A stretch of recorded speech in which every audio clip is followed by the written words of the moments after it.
accidentadvisors.com and read our latest blog. We are your accident advisors. And remember, take control. Choose Medines. I'm Randy Richard, a loan officer with Louisiana Land Bank. We do a lot of recreational loans, we do a lot of agricultural. I get to meet so many different people, and I get to help them. When you call our office, you get a live person. We give a lot of personal service. We make sure that all your needs are met. We'll come out and meet you wherever you are. We do try to make it a very personal experience. If you're looking for equipment loans, farmland, any kind of land loans, give me a call, Randy Richard, Louisiana Land Bank. Why do billion-dollar insurance companies regularly delay and deny valid claims? Because that's how they got to be billion-dollar insurance companies. If you've been injured, I'd like to help. Spencer Callahan is the one to see. Call 387-2323. LA filing number 16-7969. WNXX, Jackson, KNXX, Donaldsonville, and WDGL HD2 Baton Rouge. This hour brought to you by Spencer Callahan Injury Lawyers, LA 21-12681. Offices in Baton Rouge.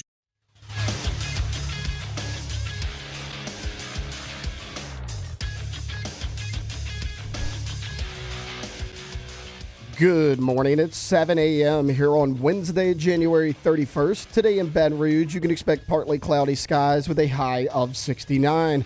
In hour one of today's show, Jacob Hester and T-Bob Hebert continue their Day 3 coverage of the Senior Bowl, and also they talk some of the latest with LSU football recruiting.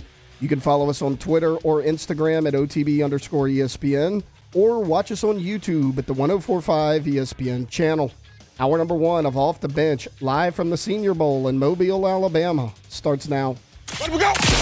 All-Star Toyota presents Off the Bench with Jacob Hester and T-Bob Hebert. Yeah! Off the Bench with Hester and T-Bob. Hey, P, they said I got to come off the bench. All-Star Toyota presents Off the Bench with Hester and T-Bob. Yo, yo, yo.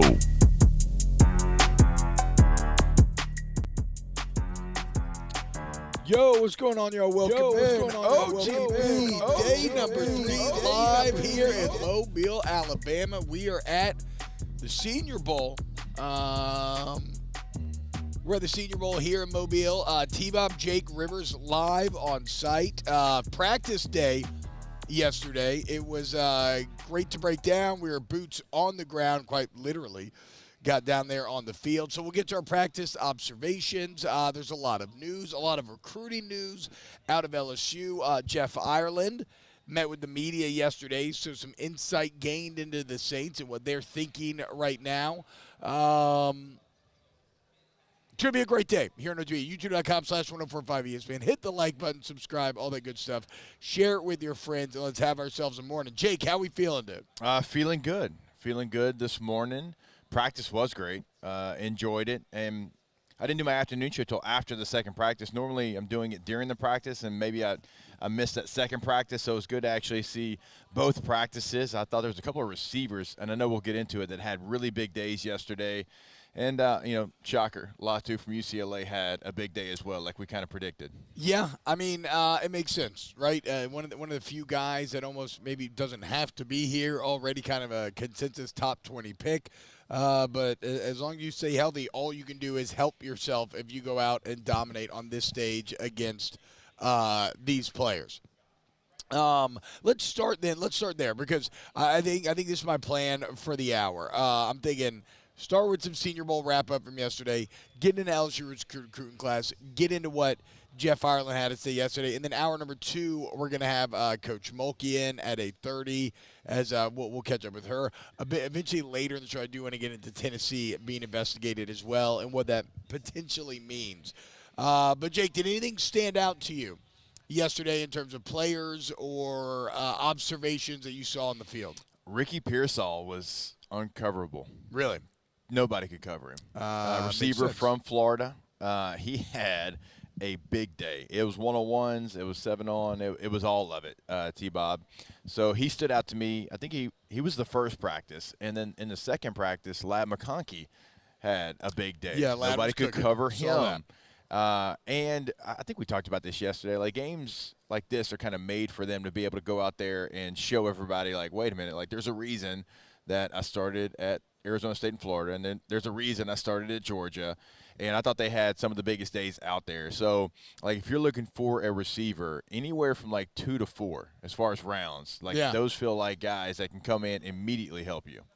I had a lot of fun watching the one-on-ones down on field level. So I was with Rivers, and she has never been on field level. Seen football players of that magnitude, and she was, and I was too a bit, right? You kind of forget these things when you haven't done it in a while. Just completely blown away at the size, the speed, and the violence of these cats. I mean, they are massive. It's almost like one of those years like, wait, I used to do this? I thought the same thing. Like, while I was watching up top, I'm like, I played in this game? Like, these guys are freaking massive. Yeah. But one guy that jumped at me, first off, talking to Jim Nagy and watching him, Charles Turner is had a good day, a really solid start for Turner. After one of those one-on-one drills, he turned around, he looked me in the eye, and he yelled, "I'm a gritter." I don't know what it means. I couldn't tell if he was mad at me, or if I was just somebody that he had chosen out of the crowd to get pumped up on because he just had a big rap. You were talking ish about him or something. But that's what I'm saying. That's what it was. We've actually never talked. That's what I was thinking. I'm like, if I ever talked about we've like been very positive about Charles Turner. Now, we've said that maybe originally we didn't believe in him. But nobody gets mad at that. I think he was just fired up, or maybe he does know the show and he just wanted to say, look, I'm a gritty MFer. But I thought Turner had a good day, but he was going against who I'm very impressed with. And we mentioned him day one, Jake, as a guy to watch, and that's Braden Fisk out of Florida State. Yeah.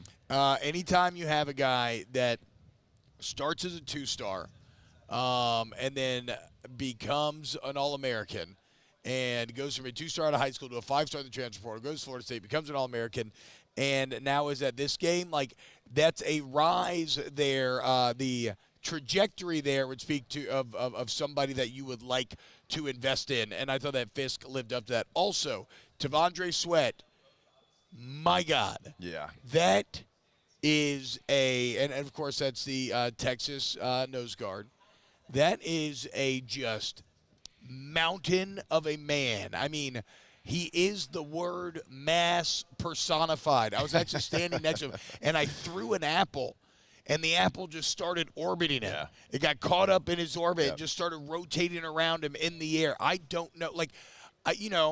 And he can rush the passer pretty well, actually. But I cannot imagine having to move that guy off his spot for run blocking. Yeah, so yesterday, during the Senior Bowl and during the draft shows, like Mark Dominic, who used to be the Tampa Bay Bucks GM, always joins us for these events, and he is an incredible resource. And actually, there's a couple of questions that he always asks players that I want to ask you, T-Bob, later on in the show and get your answer. But I was asking him, he's like, look, he's a 2-down player, and he'll go as high as a 2-down player can possibly go. Like he was talking, he's like, he's that good. Yeah. You might not go top 15. He's like, Jordan Davis was the outlier there, but he talked about him. He's like, yeah, he's a 2-down player, but he is dominant in those 2 downs. Exactly right. So maybe it's not top 15, but again, if you need a guy who's going to stuff the run, that is certainly someone to look out for. There we go. Okay, first guest of the day. We are being joined by QB1 for South Carolina. Spencer, what's up, man? T-Bob, hey, man, nice to meet you, dude. Spencer Rattler, man, who's been all over college football, really flourished these last couple of seasons. Spencer, what's up, man? Oh, wait, hold on. Let me turn you up here. Can you hear? Yes, sir. You good to go? Okay. Good, yep. What's up, dude? How we feeling today? Feel good, man. Day 2, ready to rock. Yeah. It's been fun out here. Okay, I am not trying to take a shot at any former teammates or anything like that, bro. You know, we all just trying to play our best. I said yesterday that your stats for this year, when I look at them, I give them like a 25% bonus because you were under duress quite a bit. Like, you were not necessarily dealing with the most comfortable of environs to make reads and throw the ball. Do you think did that help you grow as a player this year? Because you still put up great numbers, and it was against, like I said, a lot of adversity. Yeah, no doubt. Unfortunately, we had a lot of injuries up front at receiver, a lot of young guys playing in positions that, they didn't have much experience in. So, going through that, it was tough for all of us. But, we kept fighting and kept getting up and swinging. And, I think you learn a lot from that and can fight through it, get to the other side. You become a better player for sure. So how's it been competing this week? Other quarterbacks obviously here. You're learning a new playbook. What's the new playbook been like? Like, is it a full playbook? Is it maybe a little bit more condensed? Do you feel like you got a pretty good hang on it? Oh, I got a great hang on it. None of it has been foreign to me, so that's awesome. Very familiar with the play calls. Got some of the exact play calls we had. So it was good that I was in a system like that at South Carolina. Learned a lot, and I feel like I'm ahead of the curve here. But it's been fun competing with these guys, some of the best players in the country, all in one spot. So day one was good. Trying to have a better day two. That's true. I'm thinking about it now. Like Dow being your OC, like he has such an NFL background. I'm sure that's helped you at times this year, and certainly getting ready for moments like this. No doubt. I was lucky to be around him and even Coach Satterfield the year before. Both pro-style guys, but Dow took it to that next level and it taught me a lot.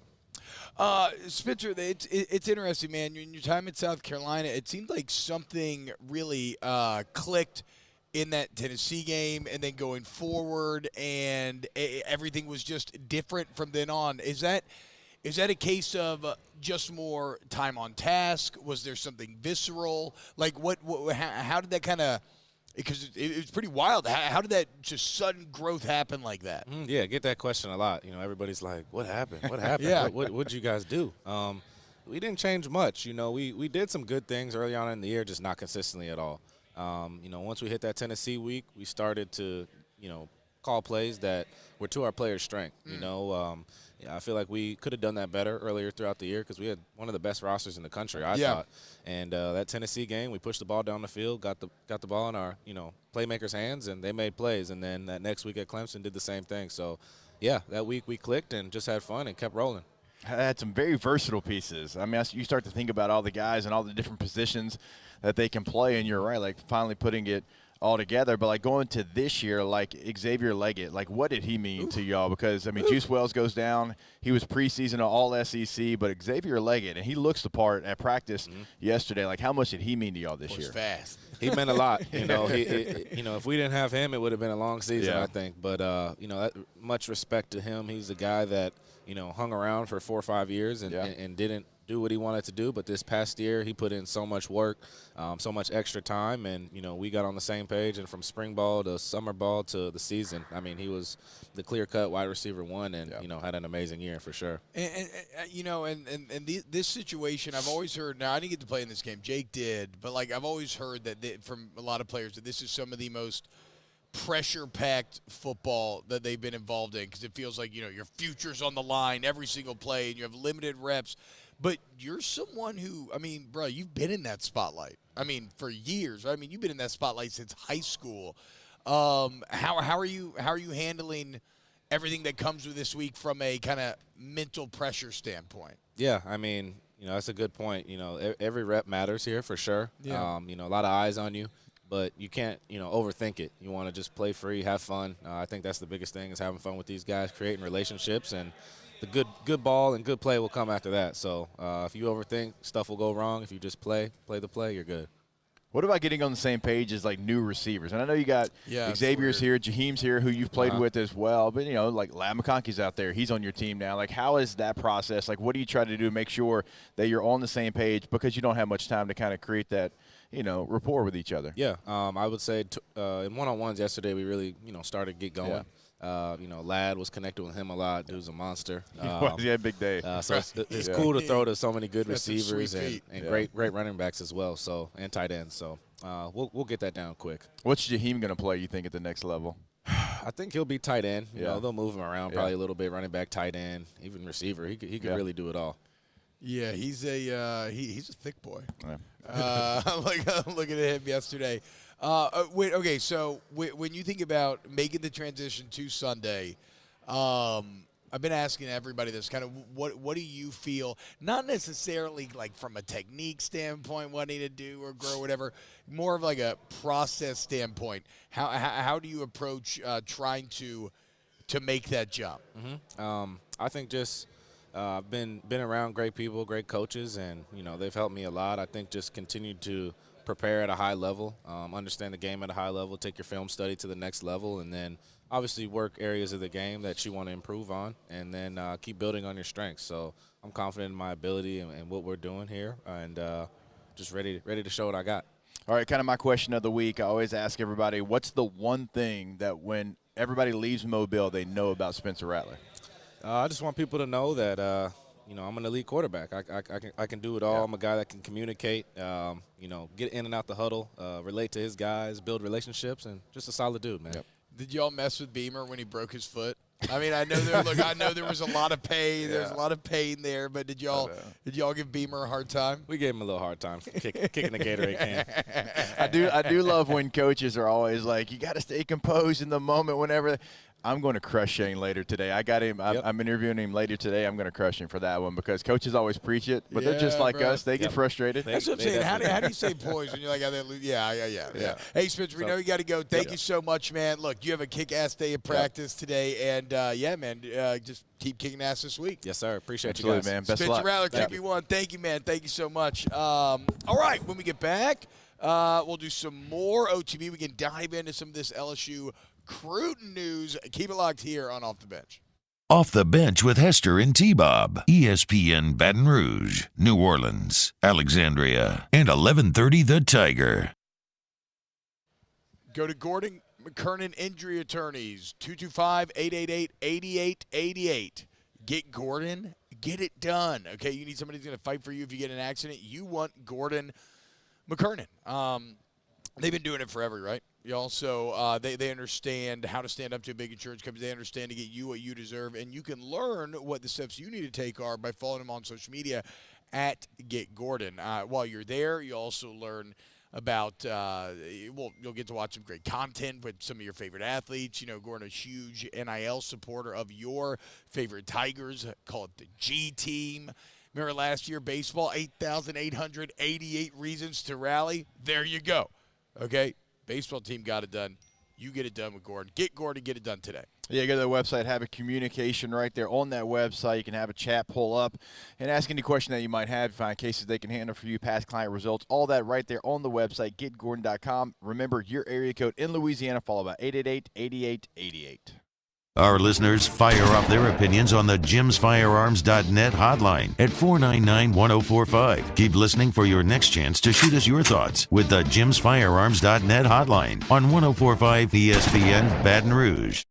Bayou Ford is taking $10,000 off MSRP on new 23 Ford F-150 lifted trucks. $10,000 off new Ford F-150 and 3.9% financing. All new Bayou Ford vehicles come with a 1 million-mile warranty. The crew at Bayou Ford is going to do right by you. BRAC teamed up to reimagine your parks, and you imagined big.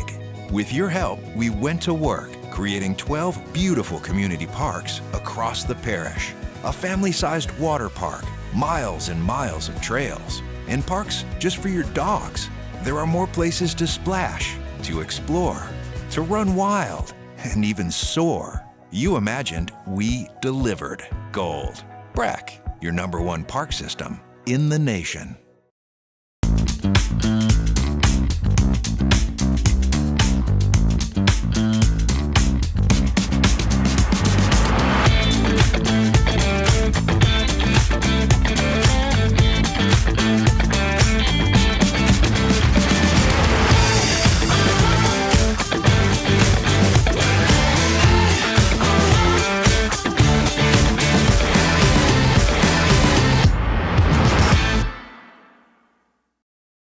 Join MMR and ignite your career today. MMR is the largest electrical and instrumentation contractor in the nation, and they're seeking talented individuals to join their team. For over 3 decades, they've been headquartered right here in Baton Rouge, and they have offices all around the globe. And MMR offers a tailored path for both professional and personal development, outstanding benefits, and a dynamic culture. So whether you're an intern, a seasoned pro, or you're just starting out, see what MMR can offer you. Apply at mmrgrp.com.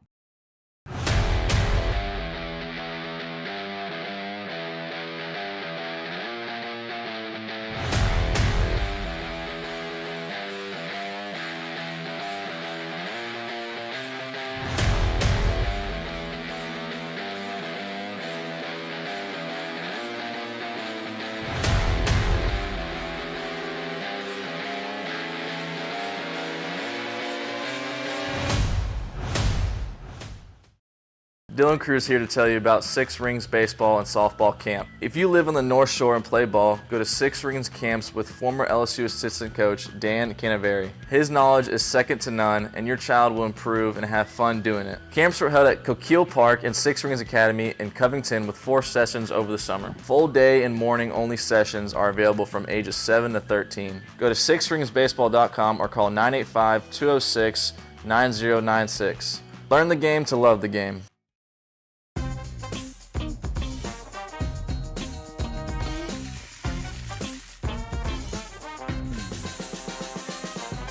The best.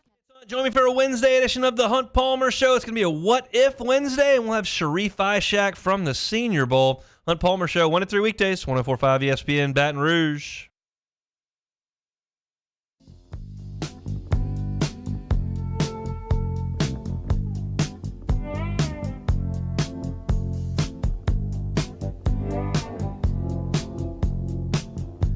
Live from the 2024 Reese's Senior Bowl, Off the Bench with Hester and T-Bob.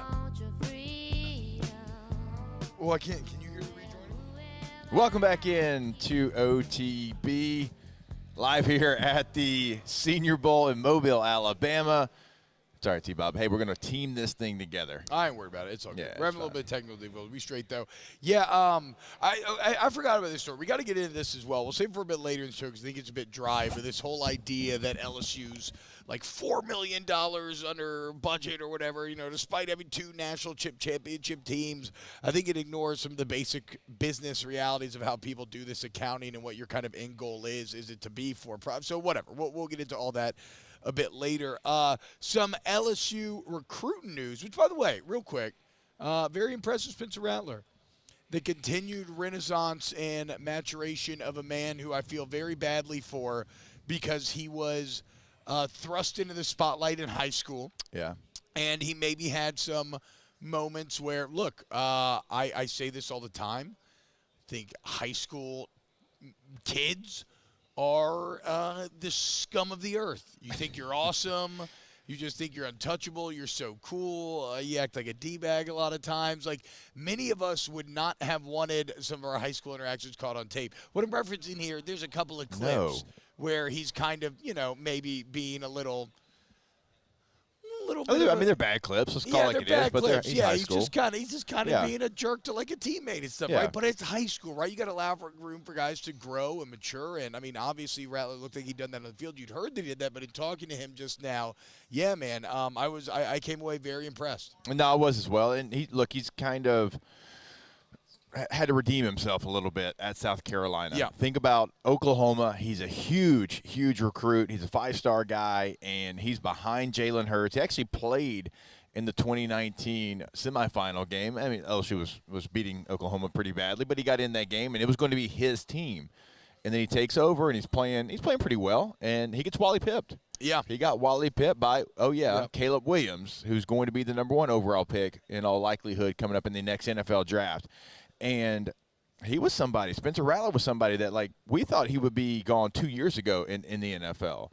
But it didn't go that way for him. And he goes to South Carolina. There's ups, there's downs, ebbs and flows. But I think for the most part, the way he ended last year, and certainly the way, you're right, like, he had a bomb squad this year, and he handled that question well. I didn't because, want to be disrespectful but you had to ask it. it. I mean, bruh. You turn on the tape, and it was horrendous. It was insane. And he was still putting up stats tough as hell, was taking shots. Yeah.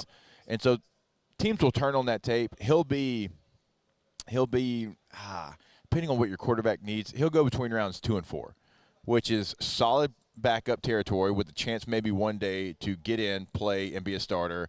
But when you get selected there with his skill set, if he is like a good backup teammate, then, yeah, he'll play a long time in the NFL. Interesting dynamics here, how they split the quarterbacks up, Jake, putting Hartman, Penix Jr., and Nix on one team, and then Spencer Rattler, Joe Milton, and Michael Pratt on the other. You kind of put the 3 big dogs on one, and then the next 3 on the other. I think one of the things that I heard, and when we catch up with Jim, maybe we can ask him this, is that Michael Penix and Bo Nix had so many great battles in college, like 3 battles in college, that some teams wanted to see them compete against each other on the same team in practice. Yeah, that makes sense. Okay, kind of a measuring contest, more direct than just facing off in this game, because as we know, the practice is kind of more important to the game, to the Senior Bowl. All right, let's get into some recruiting news because, well, you know what? It's another day, and it's another big piece for the 2025 class. First off, I want to cite my work, really great work by Billy Embody of On 3, Billy. breaking this all down. But we talked about it yesterday. They had the Cajun Bash over the weekend. And one of the news, they got, of course, the quarterback, Abori Antoine, but then one of the other pieces of news was they were expected to get another 318 commit, Calvary Baptist, Devin Harper. Well, that commit came in today.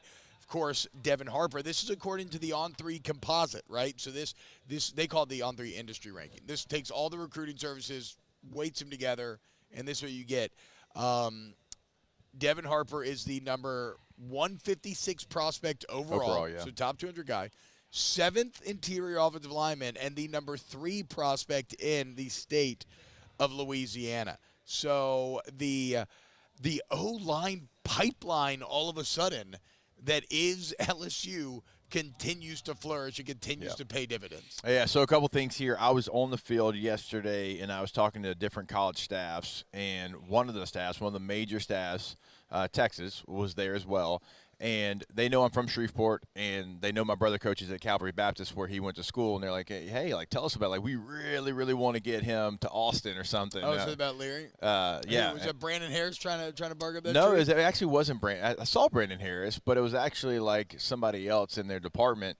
I don't know how he knew I was from Shreveport, but he asked me if I knew anything about Calvary. I was like, yeah, my brother coaches there. So, like, Texas was very, very in on his recruitment. So it was funny, like, had that conversation about him, and then all of a sudden, like, here he is. He's committing to LSU. He's a hell of a football player, so far on tape. And also, like, Calvary Baptist, they win a state championship game last year, so he was one of their star players. But also Simon, a running back, was one of their star players. He's a 4-star running back out of Calvary.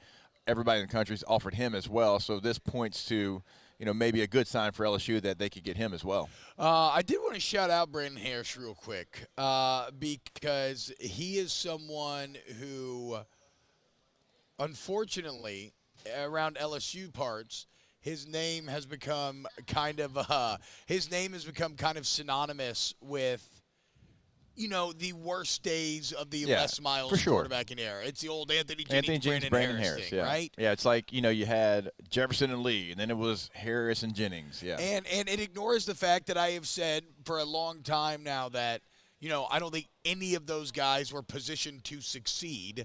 Like Jordan Jefferson, people want to blame him for the national championship. He was put in an awful position.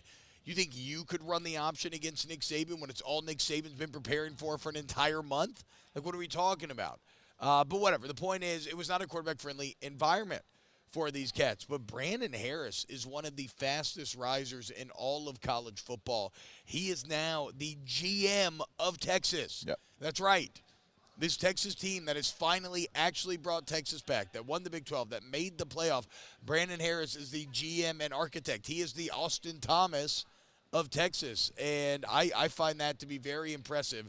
And I love seeing him not be beaten or broken down by the amount of crap being talked to him, but just continue to plug away at this sport that he loves and make it to the point that he has. And you can see why. I was talking to him yesterday, intense eye contact, intense energy. I was like, whoa, dude, you have like a real job. Wow, weird. Yeah, well, you're in this thing. But whatever. I just wanted to shout out Brandon real quick because that's one of the top. Mentioning. I mean, if you're like a GM, which is like in vogue, everybody has those now. Texas would be a top 5 GM job. Yes. Yes. So. Exactly. And again, it's not just that it's in vogue. It is now as important as any job in that building. It is a very real thing nowadays. I love this quote, though, from Devin Harper to go back to getting the big O-line commit to LSU. So, quote, Saturday went great. It was the first time my mother went with me to an LSU visit, and they impressed her. She loves Coach Brad Davis and Coach Brian Kelly. That was the big focus to get her on campus to meet them. As far as for me, the message is still I'm a priority, a huge priority, and LSU feels like my second home.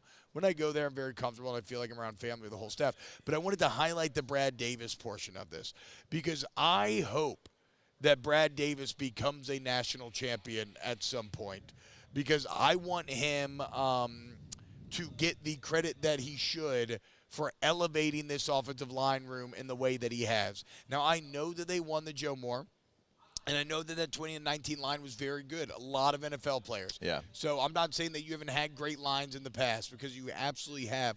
But there is a level of consistency that I think we're going to see over the next few years in terms of guys going to the NFL year in and year out. Like on our O-line, we made the Natty. We're really good. We're kicking ass, but nobody made the league. Same old mine. Yeah, so exactly, Yeah. right? So, like, no, these guys, these are some real dogs, and it all goes back to since Brad Davis showed up, his ability to recruit, then to develop, getting 2 freshman tackles to play in the manner that he did last year.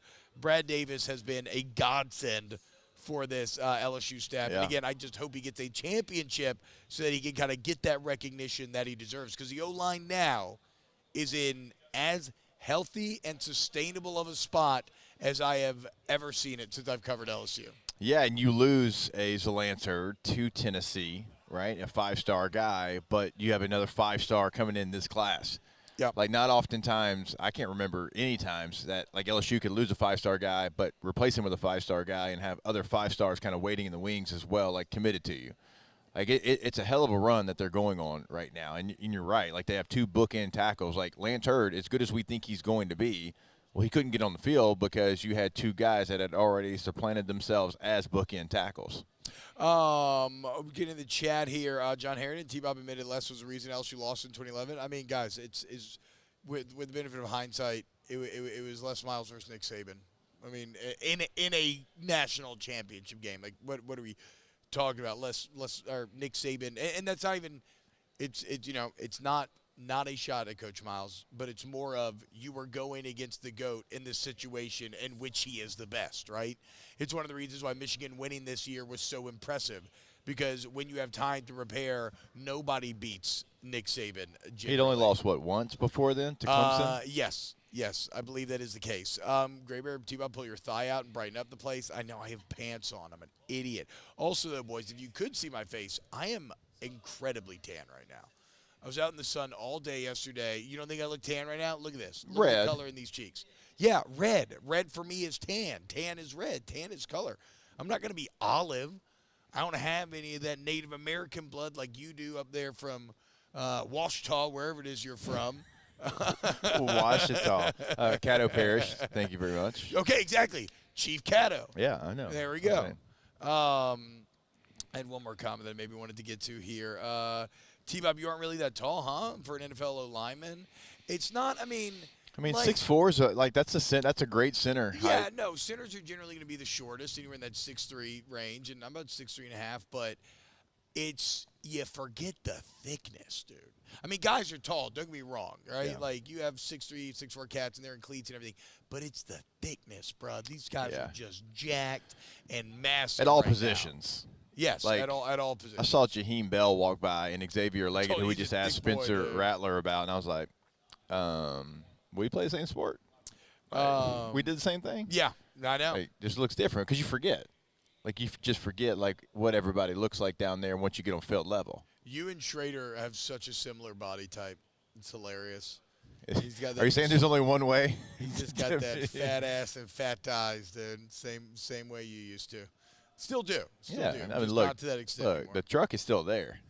It's still in the garage. All right. All right, when we get back, more OTB. There's a couple more recruiting tidbits to get to. Still want to talk Saints OC. LSU baseball had a couple of preseason All-Americans named to the D1 baseball preseason team. One you're very familiar with. One's a new face. Keep it locked. Off the bench. Off the bench with Hester and T-Bob. Go to allstartoyotabatonrouge.com, allstartoyota of batonrouge.com. I keep telling me the body shop, and it's because, look, I love the service center over there at All-Star. You can go to the website and you can actually schedule service, or walk-ins are always welcome. If you get in an accident, insurance claims are welcome. And look, they have free professional estimates, which are great, right? So not going to cost you anything up front. If you have to go somewhere, either texting you throughout the process, they don't make any major decisions without you being kept abreast of the situation. And if you mention T-Bob, Jake, OTB, anything like that, you get $100 towards that deductible. And it's not just Toyotas. All makes and models welcome. Right there for Airline and Goodwood, All-Star Toyota Baton Rouge. Go to the website today. Reserve your vehicle for Mardi Gras break. If you have a trip coming up with the kiddos, if you need something that you don't currently have, remember you can always per-day rental price it from All-Star Toyota. Check out the new cars, the leases, as well as something for everyone over at All-Star Toyota of BatonRouge.com. In times of need, get a full list of phone numbers, websites, and other important emergency information on the Demco Stormwatch page at 1045ESPN.com. There it is, the extra mile, on the border of expected and extraordinary for those willing to go further, like vans customized for work or play, with safety and tech to keep you connected. Supported by a 5-star sales, service, and finance team. And backed by the 1-star you know. So go the extra mile. It's never crowded because so few have what it takes to go there. Mercedes-Benz Vans. Happy New Year from your friends at Front to Back Boat Service. And what better way to kick off your new year than by taking your boat to the next level? Get the boat of your dreams, and that's where Front to Back comes into play. You want that spot lock trolling motor that's going to keep you right there on the water where you need to be. How about some forward-facing sonar that actually shows you the fish before you even cast? Custom stereo jobs, all of it. Sherman family's been doing it for 38 years. Go to fronttobackboatservice.com.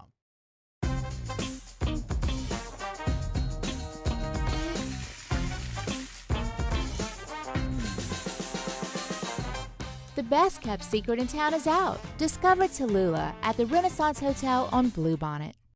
Gulf Coast Office Products is a nationally recognized Savin office equipment dealer based right here in Louisiana. Over 100 employees strong, Gulf Coast has the boots on the ground to support all vertical markets, from education, engineering, legal, and finance. With the latest in office technology, from desktop to production segment units, Gulf Coast and Savin have the perfect fit for you. Call 225-756-2644.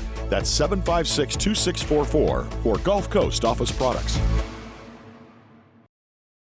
Join MMR and ignite your career today. MMR is the largest electrical and instrumentation contractor in the nation, and they're seeking talented individuals to join their team. For over 3 decades, they've been headquartered right here in Baton Rouge, and they have offices all around the globe. And MMR offers a tailored path for both professional and personal development, outstanding benefits, and a dynamic culture. So whether you're an intern, a seasoned pro, or you're just starting out, see what MMR can offer you. Apply at mmrgrp.com.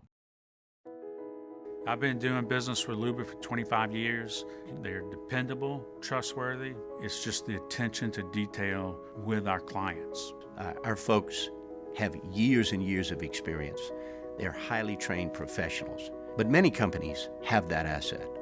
What I'd like to think makes Luba a bit different is that we use those talents in a way that truly is dedicated to serving the needs of the folks who depend on us. It was a humid day, barefoot children play, looking for that summer shade. Matt Moscona inviting you to join us for Wednesday's Hump Day AFR presented by Pluckers. Saints reportedly zeroing in on an offensive coordinator. What candidates remain? It's a Whiskey Wednesday, Pluckers trivia, lots of fun stuff. Join us 3 to 6, 1045 ESPN Baton Rouge.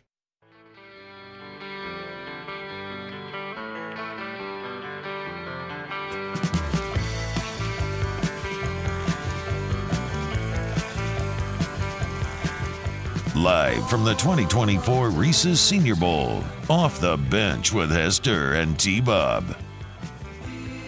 Yo, what's going on, y'all? Welcome back to OTB. So we have heard y'all's lighting concerns, and I have taken matters into my own hands, and I feel like Gandalf a bit. You shall not pass. I have a light turned up as bright as it could possibly be, sitting directly in front of my face. I'm finally now seeing it on the screen for the first time. It's looking weirder than ever. I don't know if this is the answer either, Jake, but we're just going to do this segment like this. Okay. All right, so we were talking about recruiting. Somebody said, wait, who committed yesterday? Calvary Baptist offensive lineman Devin Harper commits to LSU following the Cajun Bash over the weekend. There's actually a couple cats visiting today, Wednesday, a little midweek visit. One of them is Terry Bussey. Of course, that's the final piece of the potential 2024 class for LSU.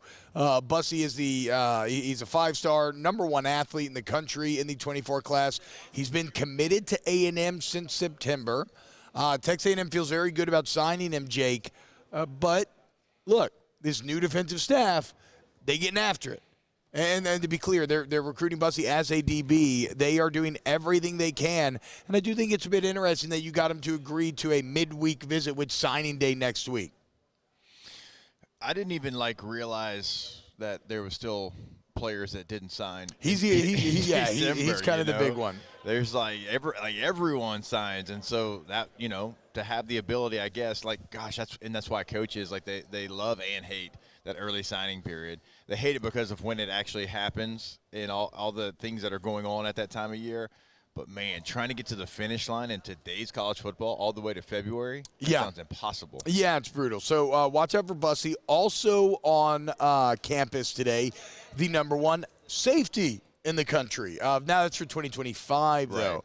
That is DJ Pickett. Now, LSU's reportedly recruiting him to play cornerback, but Corey Raymond already had inroads with him. He was recruiting him in Florida. He now takes him over. And the kind of Corey Raymond effect, they are shooting for the moon here.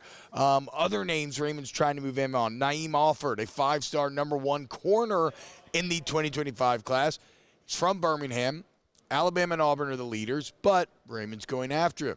How about Devin Sanchez, 5-star #2 cornerback in the 2025 class. He's from Texas.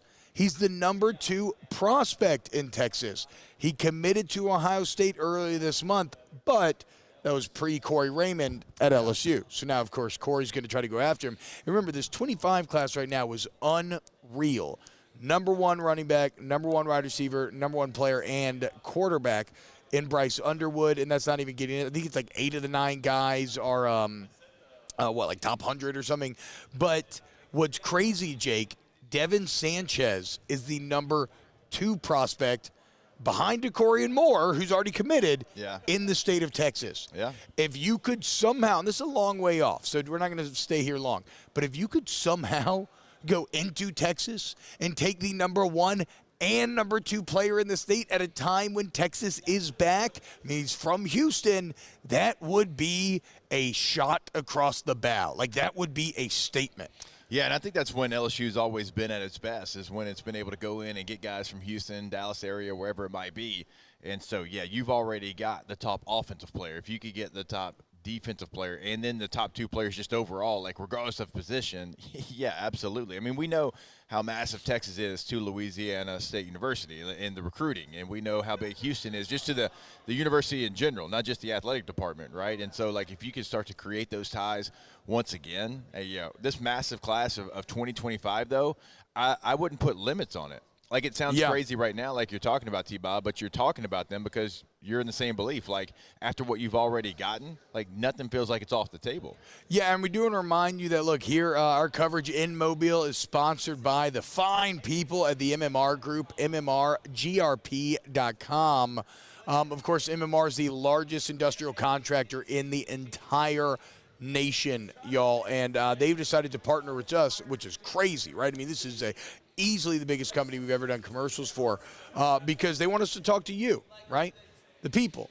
Because if you want to change your life, MMR is a great way to do that. Now, if you're a student listening, look, there's a bunch of programs at LSU. Explore the internships that they can offer you. They'll send you all around the world, right? I was going through and kind of touring their facilities, and I'm seeing pictures of cats skiing and doing all other sorts of stuff while they're there on projects. But it's not just students, okay? If you're a seasoned pro, or maybe you're just starting out, again, see what MMR can offer you. The culture is unparalleled, and at the end of the day, they're not selling a product. They're selling a service. Service is defined by people, so you have to invest in your people. They do that over there. Apply now, MMRGRP.com. That's MMRGRP.com, and a huge thank you for sending us to the Senior Bowl. There's one more little name. There's one more name to look out for, and we mentioned him the other day, though.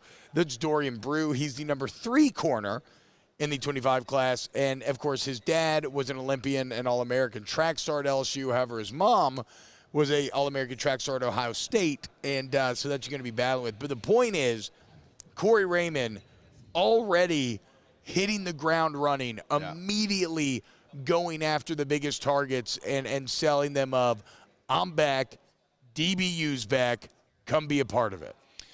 That one's going to be a nice little battle, I think, all the way to the finish line, and no pun intended for the track stars. Oh, wow, that's good. Who's going to win out, mom or dad? Oftentimes, mom does. I'm going to be real honest with you. But hopefully, in this case, dad can win out. But, my gosh, that must be nice to have, parents that just left that for you. Yeah, I mean, that's about as athletic of a parent combination as you're going to find. All right, when we get back, a couple of LSU baseball All-Americans. We got Saints talking Coach Mulkey coming up hour 2. Keep it locked right here on Off the Bench. Off the Bench with Hester and T-Bob. Want you to go to Tommy's Windows, Doors, and Siding, okay? The website is GEAUX Tommy's.com. That's GEAUX Tommy's.com. Look, Tommy's incredible, man. You talk with him, you get to know him, you deal with him.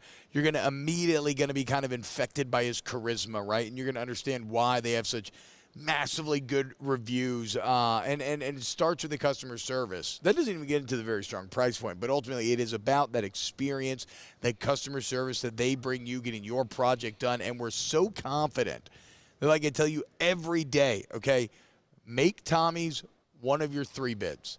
Not even telling you to just trust me wholesale, though you should, because I would never leave you astray. But make Tommy's one of your 3 bids and see if you don't end up choosing him in that process, because you're blown away by how you're treated, the attention to detail, and what they're offering you. Like T-Bob said, 27 years in this game. GoTommys.com is the website. See what they can do for you. Check out that gallery on the website. Again, that is GEAUX, Tommy's with a Y. GoTommys.com. Tommy's Windows, Doors, and Siding. Our listeners fire off their opinions on the JimsFirearms.net hotline at 499-1045. Keep listening for your next chance to shoot us your thoughts with the JimsFirearms.net hotline on 1045 ESPN Baton Rouge. Bayou Chrysler Dodge Jeep Ram has $20,000 off new 23 Ram 1500 Black Widow trucks, $20,000 off new Ram 1500 trucks, and all new Bayou Automotive vehicles come with a 1 million mile warranty. The crew at Bayou Automotive is going to do right by you.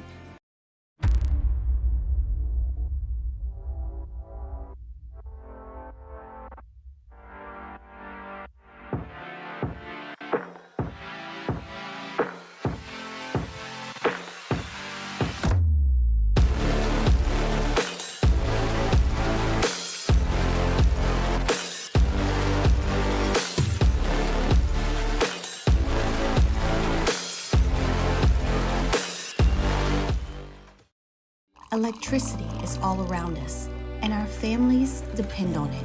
Every day is sparked by the power of a cold drink or a warm meal, a movie night, and a comforting light at the end of a dark hallway. From sunrise to sunset, playtime to bedtime, our team is ready to take care of your electrical needs. Even in the case of an after-hours emergency, the light in your life shines brighter with Mr. Electric. Hey, it's Matt Moscona. For years, you've heard me tell you about Insurance Network of Louisiana, helping you find better coverage for less money. But it's not just for your home and auto. They also offer commercial properties. So, retail stores, professional offices like doctors, dentists, attorneys, clothing boutiques. Insurance Network of Louisiana can find you better coverage for less money. They service the entire state of Louisiana, and they're local. So call today at 293-0450 or lainsurance.net. Yo, Jake here from my friends over at Community Steel Company located in Gonzales, Louisiana. The local place you can turn to for all of your metal building needs. Notice I said local, not Houston, not Dallas, not Atlanta, but right here in Gonzales. Visit them at their brand new state-of-the-art website at communitysteelco.com or pick up the phone and give them a call today to answer all of your questions on your metal buildings, roofing and sheet metal, and any other steel needs you or your business need at 225-647-2020. Happy New Year from your friends at Front to Back Boat Service. And what better way to kick off your new year than by taking your boat to the next level? Get the boat of your dreams, and that's where Front to Back comes into play. You want that spot lock trolling motor that's going to keep you right there on the water where you need to be. How about some forward-facing sonar that actually shows you the fish before you even cast? Custom stereo jobs, all of it. Sherman family's been doing it for 38 years. Go to fronttobackboatservice.com. At Relief Windows, we're more than windows. We're windows, doors, hardy plank, and vinyl siding. But our number one product is always customer satisfaction.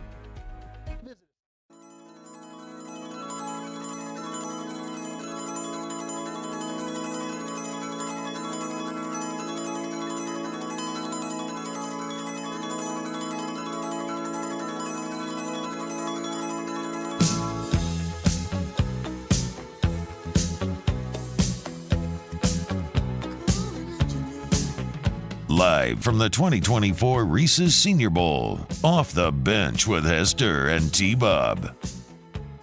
Yo, what's happening, y'all? Welcome back. OTB wrapping up hour one here in Mobile, live from Senior Bowl. Of course, brought to you by the MMR Group. Circle LSU baseball. I'm getting excited. Okay, I have a true circle moment here, guys. I think I've lied on air about this. But when have you ever held back? Like, you are very transparent in what you know and don't know. Yeah, but every now and then I lie. So it's like one of those things where if you admit a lot of crazy stuff, then yeah, people aren't going to think that you hold anything back. Fair. So every now and then you get that's actually a great I am tactic. not lying about Texas State Brazil, though. Let us be painfully clear about that. Yeah, he was slinging that night. If this was a courtroom, I may have to say to the best of my knowledge, because I'm not saying it's like a 100%. I think it's 99.9. It's so specific that you know it happened. But knowing my history, maybe whatever. There's a potential there, I suppose. But I did lie about watching the 2-hour LSU baseball documentary, which did you see that on Instagram? It's Taylor, oh my God, Martano. I got to go make sure I get it right so I can credit him.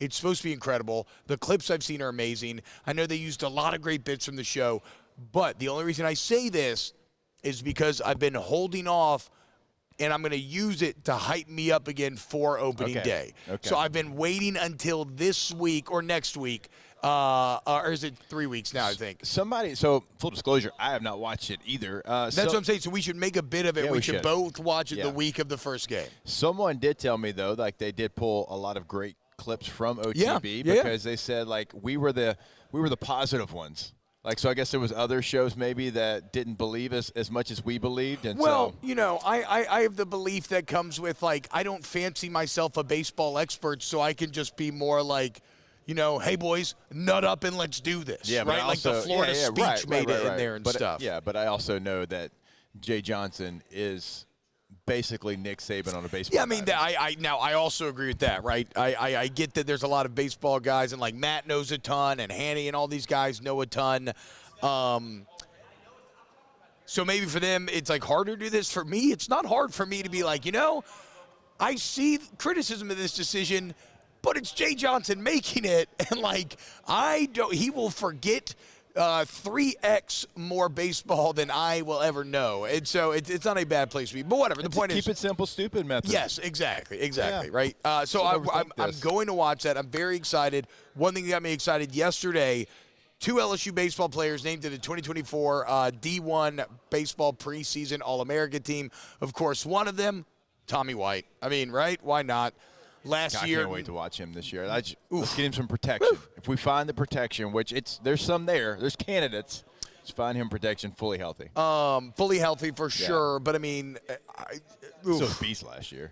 The moments, the Wake home run. I mean, I thought about naming my daughter Tommy Tanks Hester because as she was born, he hit the home run. Oh yeah, that's right. Katie was literally watching Tommy Tanks hit the walk-off home run, and Harlow came minutes later. I remember being at an airport with a bunch of LSU fans. We were all watching our cell phones and everybody going crazy and celebrating like, no way. So this just happened. Was it Tennessee? See, that's one of the reasons I want to watch the documentary is there were so many legendary moments and performances that in my head they've all kind of blended together. So I'm very excited to relive them now that I've had some distance from them. But, of course, 24 homers last year, 105 ribbies. That was number 1 in the country, 64 runs scored. He was number 1 ribbies, number 3 in total bases.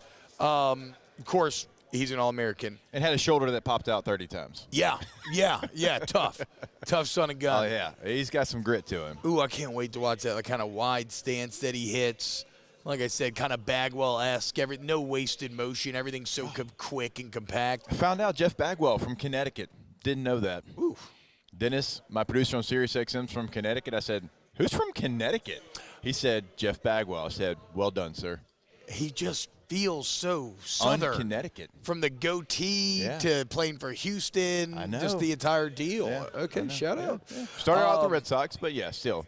He's an Astro. I mean, I did not even realize he ever played for the Red Sox. Started with the Red Sox, So the other All-American, though, Jake, one of the new faces, Luke Holman. Yep. The Alabama ace from last year, transferring in. He now finds himself in the D1 All-American team. And it's interesting because his numbers are not the craziest from a win-loss standpoint. 7-4, 3.67 ERA, 87 Ks in 81 innings. But he had a 186 opponent batting average, and he was second in the SEC in whip, okay? So he kind of suffered from being on not the best team. But here's something we don't talk about. We talk about following up Joe Burrow. We talk about following up Jaden Daniels. Yeah. Can you imagine having to follow up Paul Skeens? It's fair. And what Good he point. did last year as your staff ace? Right. One of the best college baseball pitchers as far as like a single season that He's we've the ever best seen. I've ever seen. Yeah. But I haven't watched a ton, but he's the best still, I've ever though, seen. like it doesn't matter when you watch college baseball. Like he's a top 5 of all time, single season dominance, and I think I'm putting him at number 1. Like I don't mind doing that. And that's not pumping sunshine. That's just he was so dominant against like teams you should never be dominant against. It never felt so. It just felt so automatic. It was this warm blanket. Like you knew you were going to win. He gave up a hit. when We were all came like, out. "Is he okay today? Is he okay today? Like, is he good?" And like every now and then he would give up a solo shot just because he throws it so hard that if you manage to somehow put a bat on it, it leaps off. Yeah. Like actually, I was talking to the cat from Tulane that got one off him. Yeah. And that's what he said. He said it's terrifying seeing him there too. He just looks so tall, 6'7". So Luke Holman though, preseason All-American. All right, hour 2 coming up next. OTB. Off the bench with Hester and T-Bob. Bayou Ford is taking $10,000 off MSRP on new 23 Ford F-150 lifted trucks. $10,000 off new Ford F-150 and 3.9% financing. All new Bayou Ford vehicles come with a 1 million-mile warranty. The crew at Bayou Ford is going to do right by you. The Windsor Senior Living Community in Mandeville, Louisiana is a beautiful, vibrant apartment community geared toward seniors. They are nestled right in the heart of Mandeville, where seniors live a more carefree lifestyle in spacious apartments with the peace of mind that comes from having a little extra help. Call the Windsor at 985-624-8040 to schedule a lunch and tour. Come see how the Windsor can be your passport to peace of mind.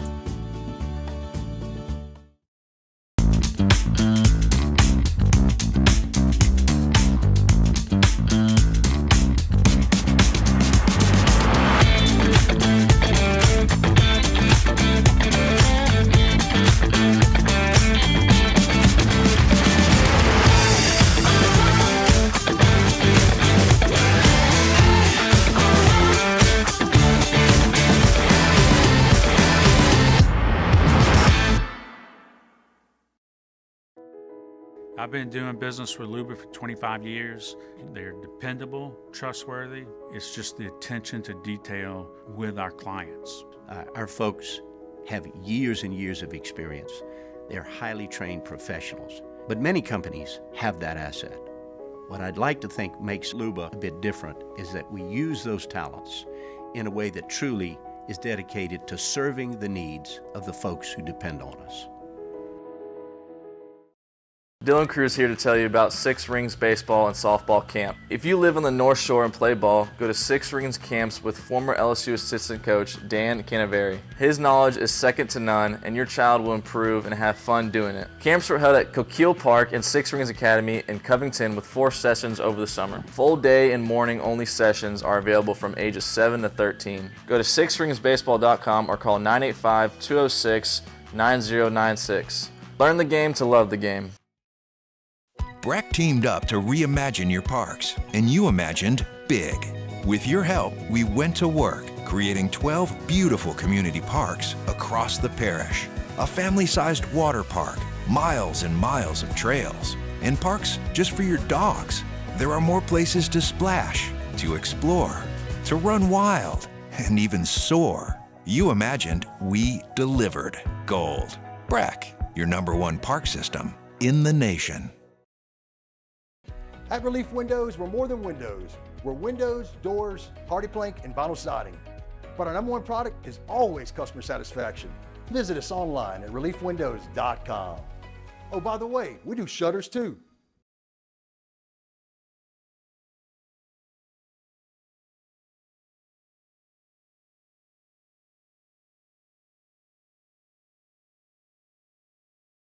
With innovation, Our Lady of the Lake Robotic Surgery Institute has the most skilled robotic surgeons in the region. Our experts use some of the most advanced technology available for robotic-assisted surgery, from advanced cancer treatment to hernia and gallbladder removal to surgical weight loss. Their expertise has helped train hundreds of surgeons across the nation and has impacted thousands of our patients' lives. Learn more about the region's leading experts at Our Lady of the Lake Robotic Surgery Institute at OLOLRMC/robotics. Insurance companies have teams of professionals to fight your claim. If you want to know what your case is really worth, I'm Spencer Callahan. I'd like to help. Spencer Callahan is the one to see. Call 387-2323. LA filing number 16-7970. WNXX, Jackson, KNXX, Donaldsonville, and WDGL HD2 Baton Rouge. This hour brought to you by Spencer Callahan Injury Lawyers, LA 21-12681. Offices in Baton Rouge.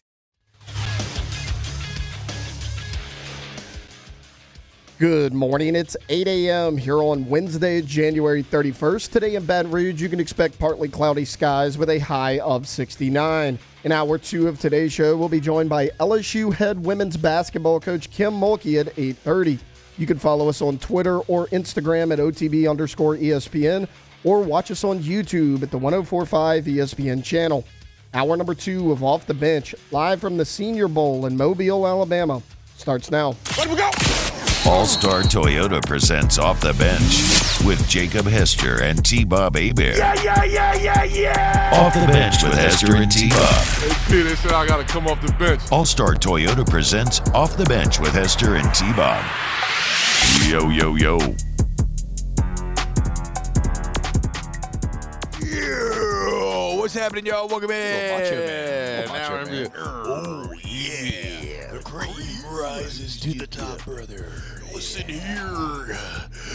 here, Florida. You think you're tight? You think you're going to win this game? You don't stand a snowball's chance in hell. Do you understand me? Dude, we have got to get you as Macho Man for Halloween one year. We I'll get it for you for we should do Christmas and you wear it for Halloween. We How should about do that? WWE for Halloween. That's actually a play. That'd be great. You could be Jake the Snake. Yes. I've always loved Macho Man. I'll be Macho Man. That was good. You know what terrifies me, though? Macho Man died of a heart attack while driving. We didn't have to go dark here. I know.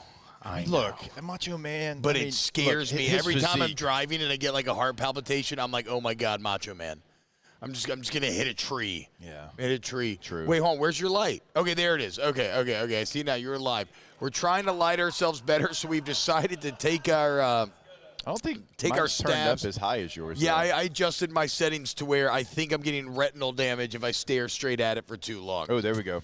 Yeah. Oh my God, dude, how are you dealing with that? Because we ain't we ain't no punks. punks. Scared, dude.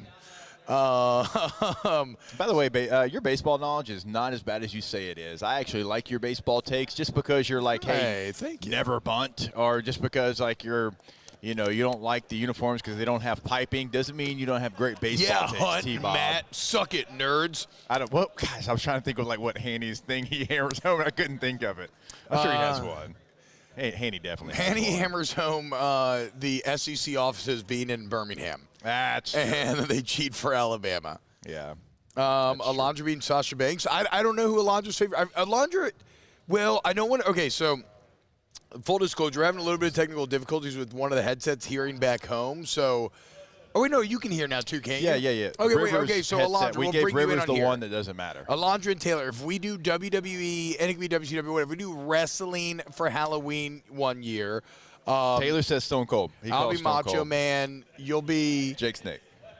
Taylor wants to be Taylor. Taylor, you're Chris Taylor, Jericho. hop on the mic, bro. I don't know if you're Chris Chris Jericho. Jericho. I don't. What's Stone up? Cold, dude. You're Chris Jericho. You think you can pull off Stone Cold, dude? Yeah, bald cap, goatee, sleeveless leather, absolutely. I'm more of talking about a vibe situation. I don't know if Stone Cold ran track.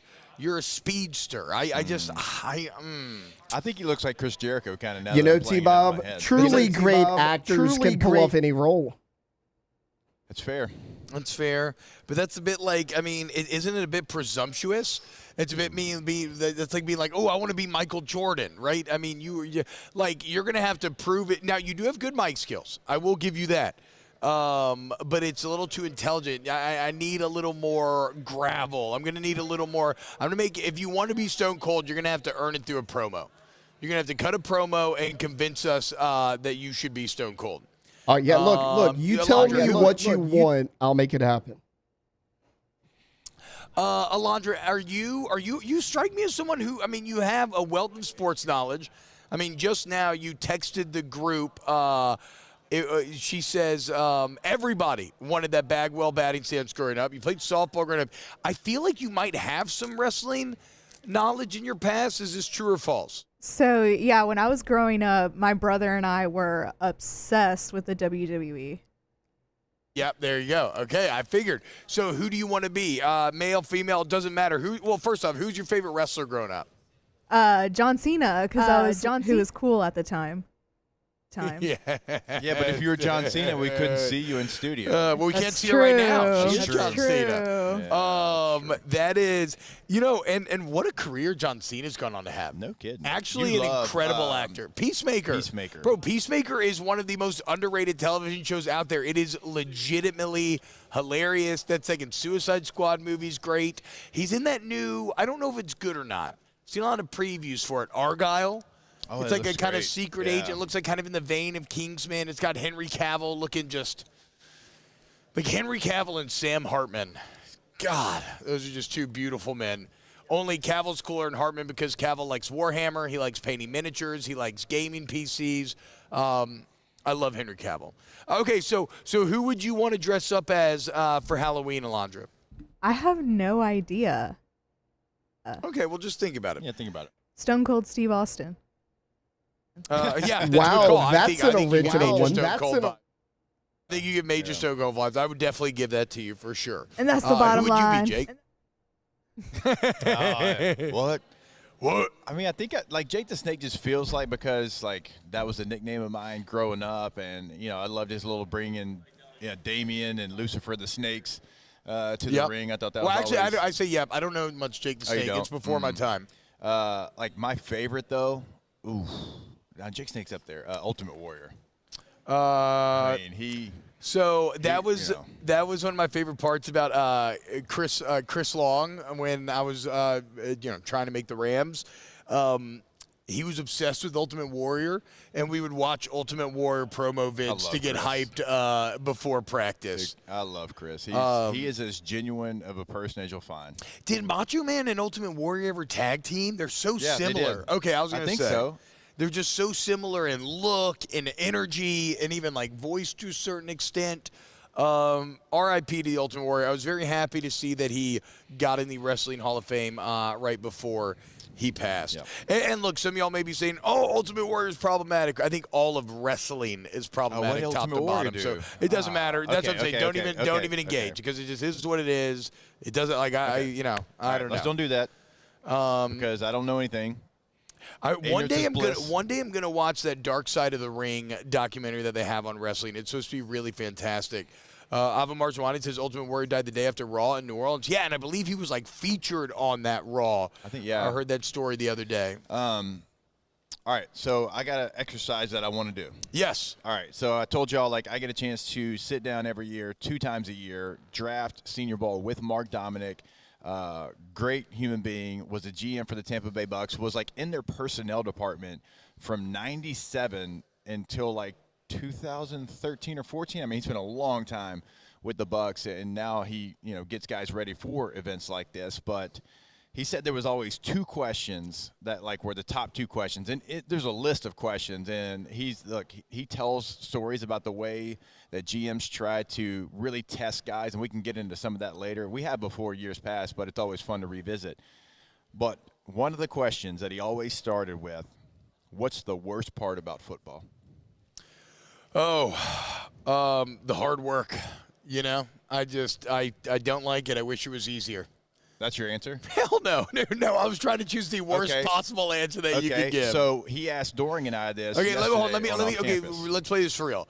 Okay, so I'm sitting down here. Yeah. And you're scouting me, and you ask me. T-Bob, what's the worst part about football? Oh, wow. I guess I've never really thought about that. I mean, for me, it was probably getting injured. I learned a lot. You grow a lot. Like, I think dealing with that adversity, learning to narrow your focus, learning to take things one day at a time. I think those are ways that, like, I think I'm better for it. But certainly the mental and physical disadvantages of catching a major injury or that's my least favorite part, without a doubt. Or having, like, a teammate get injured. That's actually really well done. He said that's one of the acceptable answers. Let's he go, gave a list dude! of 3, and that's an acceptable answer. Chris Doring said he didn't like the physicality of practice. That is not the right answer. But it's not dishonest. This man said he did not like the physicality of practice. But, Jake, if we look at how the Players Union and the CBA has operated, that's not dishonest. No. Like, everything the players he said did. practice was too physical, and he didn't like it. Okay, but isn't that interesting? Everything the players have done in recent negotiations is to make practice easier. It's still not the right answer. I no, I'm not saying it's the right answer. I doubt CD would have answered that back in the day. You think? Or is that him just being honest in this setting? He went all in on it. He's like, no, I hated the physicality of practice. Okay. That was too tough. So, I mean, all I'm pointing out is that I would never answer that because strategically, obviously, that's horrible. but I don't think that's dishonest if you look at how football players have tried to evolve the sport over time. Yeah. For me, my answer was, we practice so much, and we only get to impose our will once a week. Yeah, you're like, I just wish you could play more. No. The worst part is I don't play more. I want more games. Like, we practice so much, and we only got, when I was playing, 16 opportunities to go out there and be an alpha. Yeah, no. I mean, I get it. It's the weirdest thing about football. Baseball gets 4 games a week. Basketball gets at least 2 games a week. Like, all these sports get multiple chances. And for us, we work our ass off to get to, like, that point, and we only get to do it once a week. Yeah. Once a week, man. Playing 2 football games in a week would be incredibly tough, but it's like you practice so much, and you only get to go out there and be that alpha man once a week. And I would like to impose my will on my opponent that I've prepared for all this time, and it goes like that. The worst part about football is – But injuries was one. What do you think the number one answer that he was looking for? Not to say it's the right answer.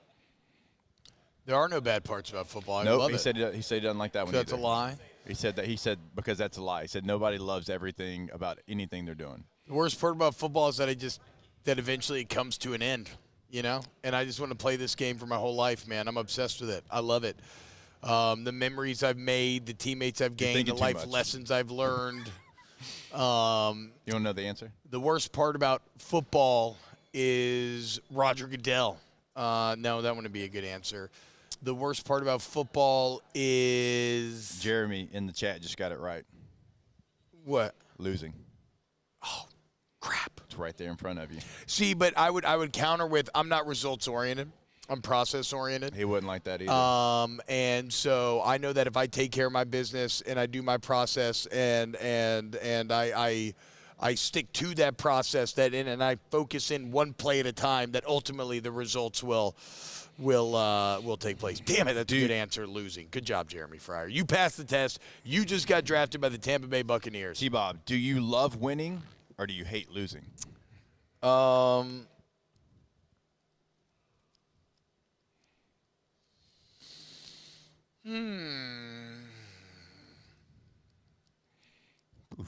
I don't know. I get what they're getting at. I think that's kind of dumb. I think that's semantics. T-Bob, you know the links that these GMs go to. So No, yeah, no, all this I know. stuff is No, pretty, no. like, all of it, like, looking at it from 1,000 feet away is dumb. Yeah. No, I'm just saying, like, to me, that's like that's all one and the same, because I both love winning and hate losing. Why did I slam my helmet on the ground in frustration after Tennessee when we had seemingly lost the game? Because I was furious to my core that we had lost. Why did I then next toss my helmet 30 yards into the air after we had won the game? Because I was ecstatic that we had won. Like, I don't know. To me, that's just, I think that's kind of dumb. I think they're the same thing.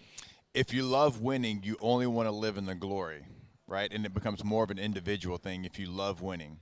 But if you hate losing, you're never going to stop trying to get better to be the winner. And that's fine if that's how Mark Dominant frames it in his mind, but I just disagree. I used to love winning for agree with that one. I used to love hate winning losing. for the state. I used to love winning for the team, for the bros, for everything we had worked for. Like, I used to love winning because I wanted to bring glory to Louisiana. And I wanted to bring glory to LSU and have them on top. It had nothing to do with individual glory. I'm a freaking offensive lineman. Individual glory does not exist for us. But if you only search for the winning, if you only thrive in the winning, what are you going to do when the suck happens? I mean, what do you mean? You lose and you're furious because you didn't get the win, and then so you go work that much harder to win. And that would be you hate to lose, not to love to win. No, see, I disagree. That's what I'm saying. I think it's semantics. I think I don't. I love the first question. I don't like that question. I think that question is I don't know. I think it's all one and the same. I don't. Now I do understand that everybody. You have to frame things in your mind in ways that motivate you. And so I can absolutely see someone be motivated by that idea of hating to lose, and that's their framework for operating out of. But yeah, I guess I don't know. I guess again, like this is now the fear of losing was real. Yeah, it was very real. So obviously. This emotion that you're going through, you're kind of back and forth. A GM wants to see where you land and, like, how you answer the question. What's your body language? So, like, all of it plays into it. Like, it's your answer, but it's also how quickly do you answer? You know, what's your body language throughout the process, right? It is fascinating. And we had a player and didn't have great body language, right? And, like, he's like, well, those are things, like, somebody's going, like, when he talked about other players, like, he slouched. When he talked about himself, he stood up tall.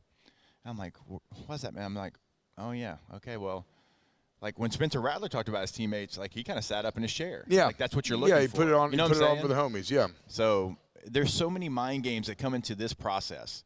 Look, like they will ask you something that's going to get you off your marker, right? I mean, there was times I wanted to punch somebody at the combine for some of the questions that they ask you.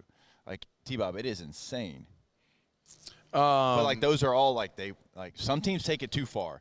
Like, who was it? Who was running the Lions back then? Matt Millen, probably? Yeah, Matt Millen's gotten a few stories out there about him asking very problematic questions. They asked some really, really bad questions, and, like, that's not the way to do it.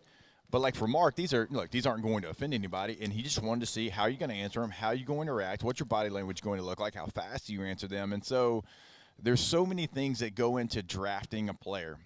And that's what makes it so maddening, I think, when you get it wrong, because you think you have a beat on it.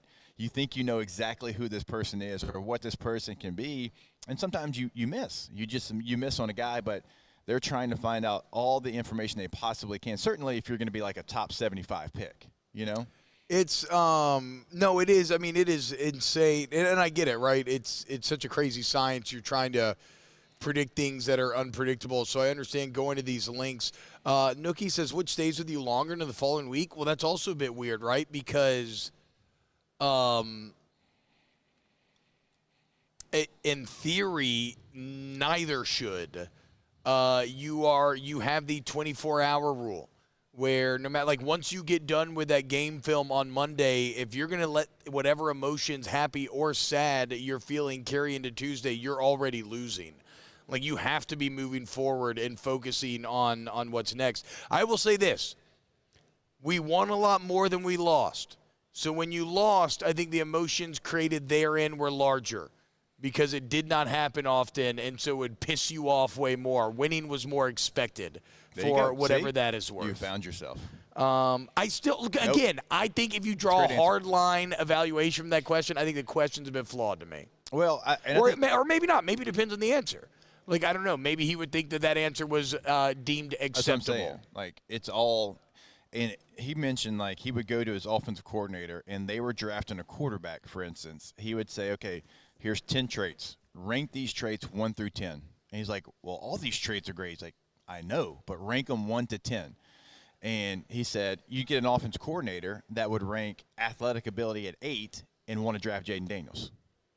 He's like, well, wait a minute. Why is 8 the most important in your offense, and now you want to take the most athletic quarterback in the draft? Shouldn't that be higher up if that's who you want to be your quarterback and that's who you say is, like, that's a trait that you think is going to work best in your offense? And then, I mean, I think the counter there would be, well, but I think he's very strong on 1 through 7 as well. He just also happens to be a great athlete, right? Like, I think he has toughness. I think he has this. I think he has that. But whatever the strongest, like, whatever they've agreed that the strongest thing that player has, if it's like 8 on your list was his point, I'd choose athletic. Yeah. No, I get it. I get it for sure. It's fascinating to get insight into how the minds of NFL GMs work. You've heard. I know we got to take a break. We got to go. You've heard me tell the story of they would bring players in to Tampa Bay, right, and they would dress scouts as waiters. And they would have the waiters kind of ear hustle the table. What's the conversation going like? They would spill stuff on purpose to see how they reacted. They would bring them the wrong food on purpose. Is the player going to send it back? Is he passive? Is he going to just accept the wrong food? Is he going to politely ask to send it back? Is he going to be a you-know-what about it? Like, all of those things play into the draft process, like setting them up. And I do know what I do there. I just eat the food. Right, and they would consider that to be a passive move. And depending on what position you played, is that okay? God. I know. How about this? Turn on the film, you know? Hey, turn on the film, Mark. Watch the games. How about that? Freaking mind games. All right, when we get back, more OTB. Keep it locked. Off the Bench with Hester and T-Bob. ESPN Baton Rouge, New Orleans, Alexandria, and 1130 The Tiger. Community Steel Company, CommunitySteelCo.com. Your answer for any purlin, tubing, sheet metal, steel building needs that you have. You want to go to Community Steel. Look, they're right there in Gonzales, Louisiana. You can go touch the product, feel the product. You should not touch or feel the people. But you can meet the people and get to know them because at the point they are people, right? This is not some national order form, some crazy BS that you're dealing with. It's a live and local sales team that gets to know you, maybe your business, and so they can serve you better. CommunitySteelCo.com. Go to the website, very top right corner of the site. We always tell you, go see them. It is now 8:21. They are open. You can go in and you can check it out for yourself in Gonzales. Again, it pulls up a map exactly where they're at in Gonzales. Also, that phone number is right by it as well.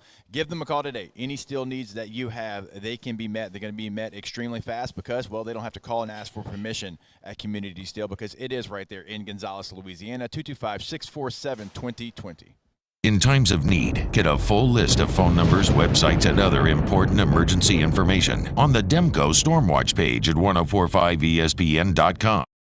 Bayou Chrysler Dodge Jeep Ram has $20,000 off new 23 Ram 1500 Black Widow trucks, $20,000 off new Ram 1500 trucks, and all new Bayou Automotive vehicles come with a 1 million mile warranty. The crew at Bayou Automotive is going to do right by you.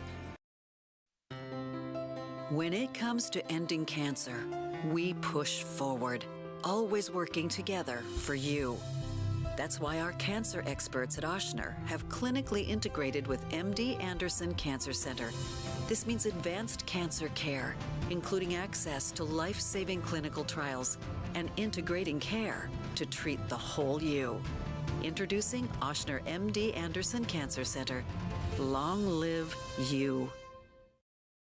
Join MMR and ignite your career today. MMR is the largest electrical and instrumentation contractor in the nation, and they're seeking talented individuals to join their team. For over 3 decades, they've been headquartered right here in Baton Rouge, and they have offices all around the globe. And MMR offers a tailored path for both professional and personal development, outstanding benefits, and a dynamic culture. So whether you're an intern, a seasoned pro, or you're just starting out, see what MMR can offer you. Apply at mmrgrp.com.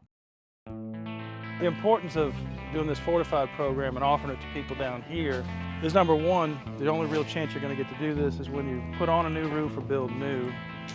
And through companies like HUDCO, who's kind of leading the way in this thing, it's going to offer the customers a huge advantage in the insurance market and the price of their insurance. You know, we're not looking to make a fortune off fortifying. We're trying to give you a better product than our competitor at the moment. I'm trying to do something that he can. I'm trying to give you something better. So a lot of these insurance jobs, you're getting a re-roof, you're only paying your deductible. Let's sit down and talk about the Fortified and let's see what it does to your insurance premium. You're getting a steal. Yeah. You're getting a brand new roof and a Fortified certificate for your deductible, essentially. And I think we're rocking and rolling.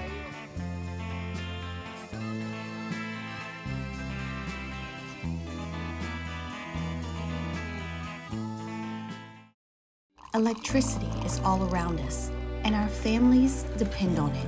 Every day is sparked by the power of a cold drink or a warm meal, a movie night, and a comforting light at the end of a dark hallway. From sunrise to sunset, playtime to bedtime, our team is ready to take care of your electrical needs. Even in the case of an after-hours emergency, the light in your life shines brighter with Mr. Electric. His name was Cain. He had a horse along the countryside. I saw him.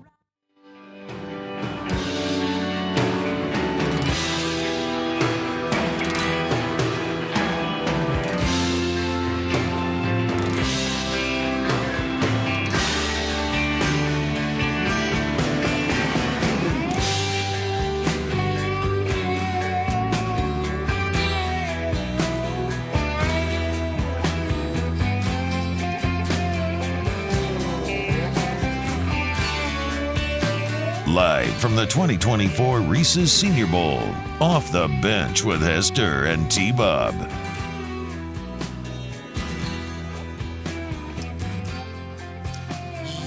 Yo, what's happening, y'all? Welcome back. OTB. We're going to go 5 minutes here, and then we're going to get to Coach Mulkey at 8:35. Very excited to catch up with Coach.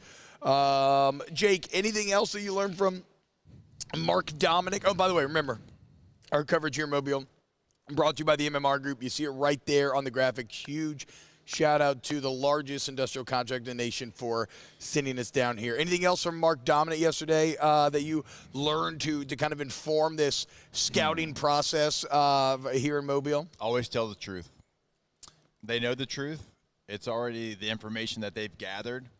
Always tell the truth about anything. Yeah. About anything. He said, like let's go to the football portion of this.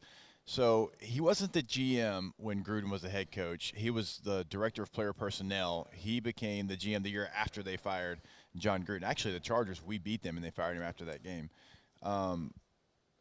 He said that Gruden would get guys in, and just like, hey, do you turn the ball over? He's like, no, I'll turn. What's this? And turn. Hey, did you ever try to fit a ball in a cover two when you shouldn't have? No. Well, what's this? Oh, I thought you meant tell the truth about them knowing stuff about your personal that too. life. No, that too. That's why I said, and also the football portion of it. Oh, okay. A running back. Hey, you got some fumbling issues, huh? No. Well, what's this? What's this? What's this? And he wanted to see who was going to tell the truth. Who was going to be you know what? Yeah, I had a fumble against Georgia. It was here was the situation, and so he's like, all right, well, that's the clip actually I had pulled up. He wanted to see. So he's like, So is that what's going on in all these meetings that these players are in constantly till like 10 o'clock at night? All right, so the Senior Bowl meetings are different than the Combine meetings, and individual meetings are different as well. So, like here, it's a little bit more speed dating. You're going to meet with every team. But if you look at the Combine situation, it's not that like you're not going to meet with every team at the Combine. There's some teams that don't want to meet with you. Everybody will meet with you here, but at the Combine, it's more like you can go to the train station at the very end of it and maybe do some speed dating, but not every team has to talk to you. They'll request a personal, private setup meeting with you, and those last, I think the time is like, they can be 15 to 25 minutes, and that's where you get into some of that. That's where you get into the nitty-gritty. It's not that long, actually.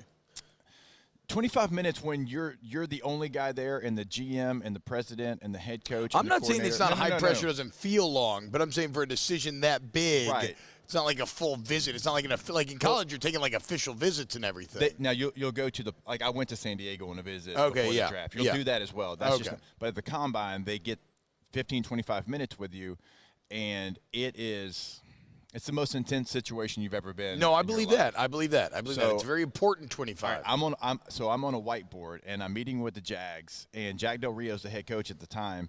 He's like, all right, my notes tell me here, like, pass protection is one of the reasons why we're going to draft you. Like, yes, sir. He's like, all right, well, let's see how good you are. Draw up your favorite sub pass protection. I'm like, all right, well, let me draw key protection up. Draw it up. Okay, let me go against you.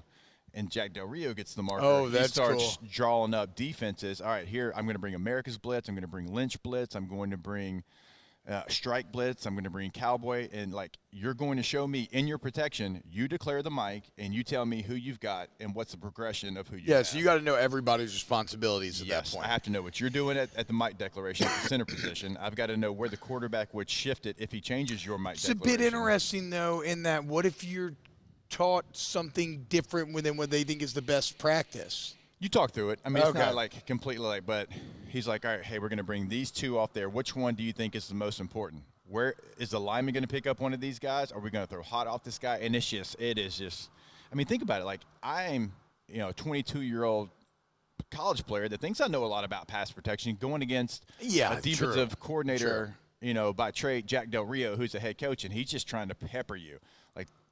Like that's what it is. I think it was Seattle I met with. It's like, all right, draw me up your favorite run. All right, give me the marker. What about against this front? What about against this front? Who's blocking who? Where are your eyes going first? Are you A gap? Are you B gap? And so, what's your favorite run? Power? I mean, yeah. Duh. It's the best run in football. Yeah. So they draw up an old school under defense with the Sam linebacker on line of scrimmage, right? Yeah, they draw up a bear defense. What if they come up with 300 pounds of ass in the middle, right? Yeah. So, like, 1,000 pounds of ass because there's 3 and 3. So, yeah. A little bit of I'm trying to remember if it's bear and it's power. Am I like posting and then working back? Maybe I'm giving like a little help working back. A bear front against power obviously is not great for the offense, but if you split bear, you can hit your head on the goalpost. Damn, T-Bob's being very negatively disagreeable this morning. Am I? I don't know. I think I'm just answering. I'm just playing through these situations. T-Bob, did you get that debris po' boy? We did. It's fantastic. It's one of the better po' boys that I've had. That's the name of the place? The name is Debris, but they get the Leidenheimer bread from New Orleans. Fried shrimp's great. Like it's a top tier po' boy. It really is. So if you're in Mobile, you should check out Debris. All right. When we get back, let's talk to Coach Kim Mulkey here on OTB. Off the bench with Hester and T-Bob. Our listeners fire off their opinions on the JimsFirearms.net hotline at 499-1045. Keep listening for your next chance to shoot us your thoughts with the JimsFirearms.net hotline on 1045 ESPN Baton Rouge. Gulf Coast Bank and Trust is giving our customers the power to bank anywhere, anytime during this challenging event. And we're right there with you. Our mobile banking app is a smart way to manage your money and time. Gulf Coast Bank and Trust, the bank that cares about you.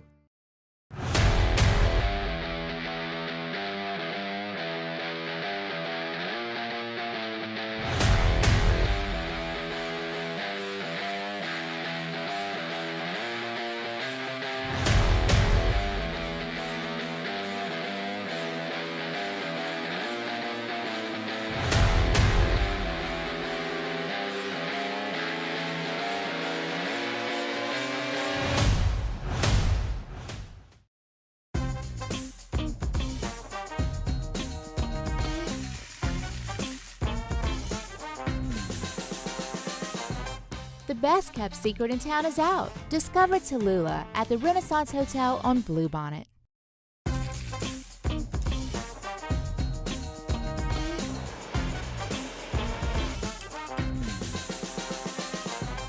The best kept secret in town is out. Discover Tallulah at the Renaissance Hotel on Bluebonnet. There it is, the extra mile, on the border of expected and extraordinary for those willing to go further, like vans customized for work or play, with safety and tech to keep you connected, supported by a 5-star sales, service, and finance team, and backed by the 1-star you know. So go the extra mile. It's never crowded because so few have what it takes to go there. Mercedes-Benz Vans. Join MMR and ignite your career today. MMR is the largest electrical and instrumentation contractor in the nation, and they're seeking talented individuals to join their team. For over 3 decades, they've been headquartered right here in Baton Rouge, and they have offices all around the globe. And MMR offers a tailored path for both professional and personal development, outstanding benefits, and a dynamic culture. So whether you're an intern, a seasoned pro, or you're just starting out, see what MMR can offer you. Apply at mmrgrp.com. Hey, it's Matt Moscona. For years, you've heard me tell you about Insurance Network of Louisiana, helping you find better coverage for less money. But it's not just for your home and auto. They also offer commercial property. So retail stores, professional offices like doctors, dentists, attorneys, clothing boutiques. Insurance Network of Louisiana can find you better coverage for less money. They service the entire state of Louisiana, and they're local. So call today at 293-0450 or lainsurance.net. Yo, Jake here from my friends over at Community Steel Company located in Gonzales, Louisiana. The local place you can turn to for all of your metal building needs. Notice I said local, not Houston, not Dallas, not Atlanta, but right here in Gonzales. Visit them at their brand new state-of-the-art website at communitysteelco.com or pick up the phone and give them a call today to answer all of your questions on your metal buildings, roofing and sheet metal, and any other steel needs you or your business need at 225-647-2020. Happy New Year from your friends at Front to Back Boat Service. And what better way to kick off your new year than by taking your boat to the next level? Get the boat of your dreams, and that's where Front to Back comes into play. You want that spot lock trolling motor that's going to keep you right there on the water where you need to be. How about some forward-facing sonar that actually shows you the fish before you even cast? Custom stereo jobs, all of it. Sherman family's been doing it for 38 years. Go to fronttobackboatservice.com. At Relief Windows, we're more than windows. We're windows, doors.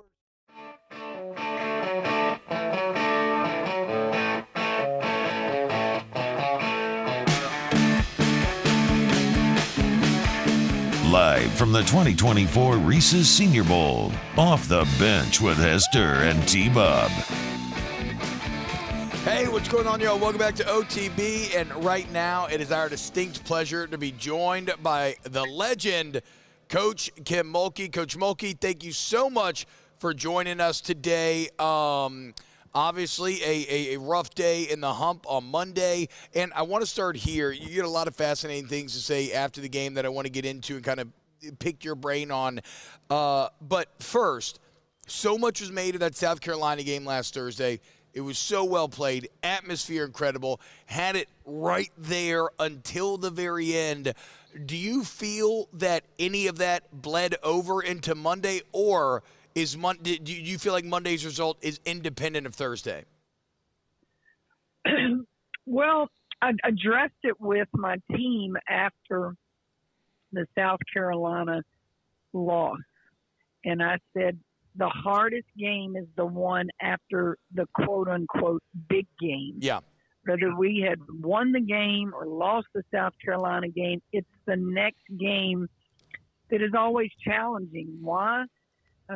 Because it was so big, the adrenaline, the hype, and it's kind of like anything. You don't want to have a letdown, but, physically you do. And so we addressed it.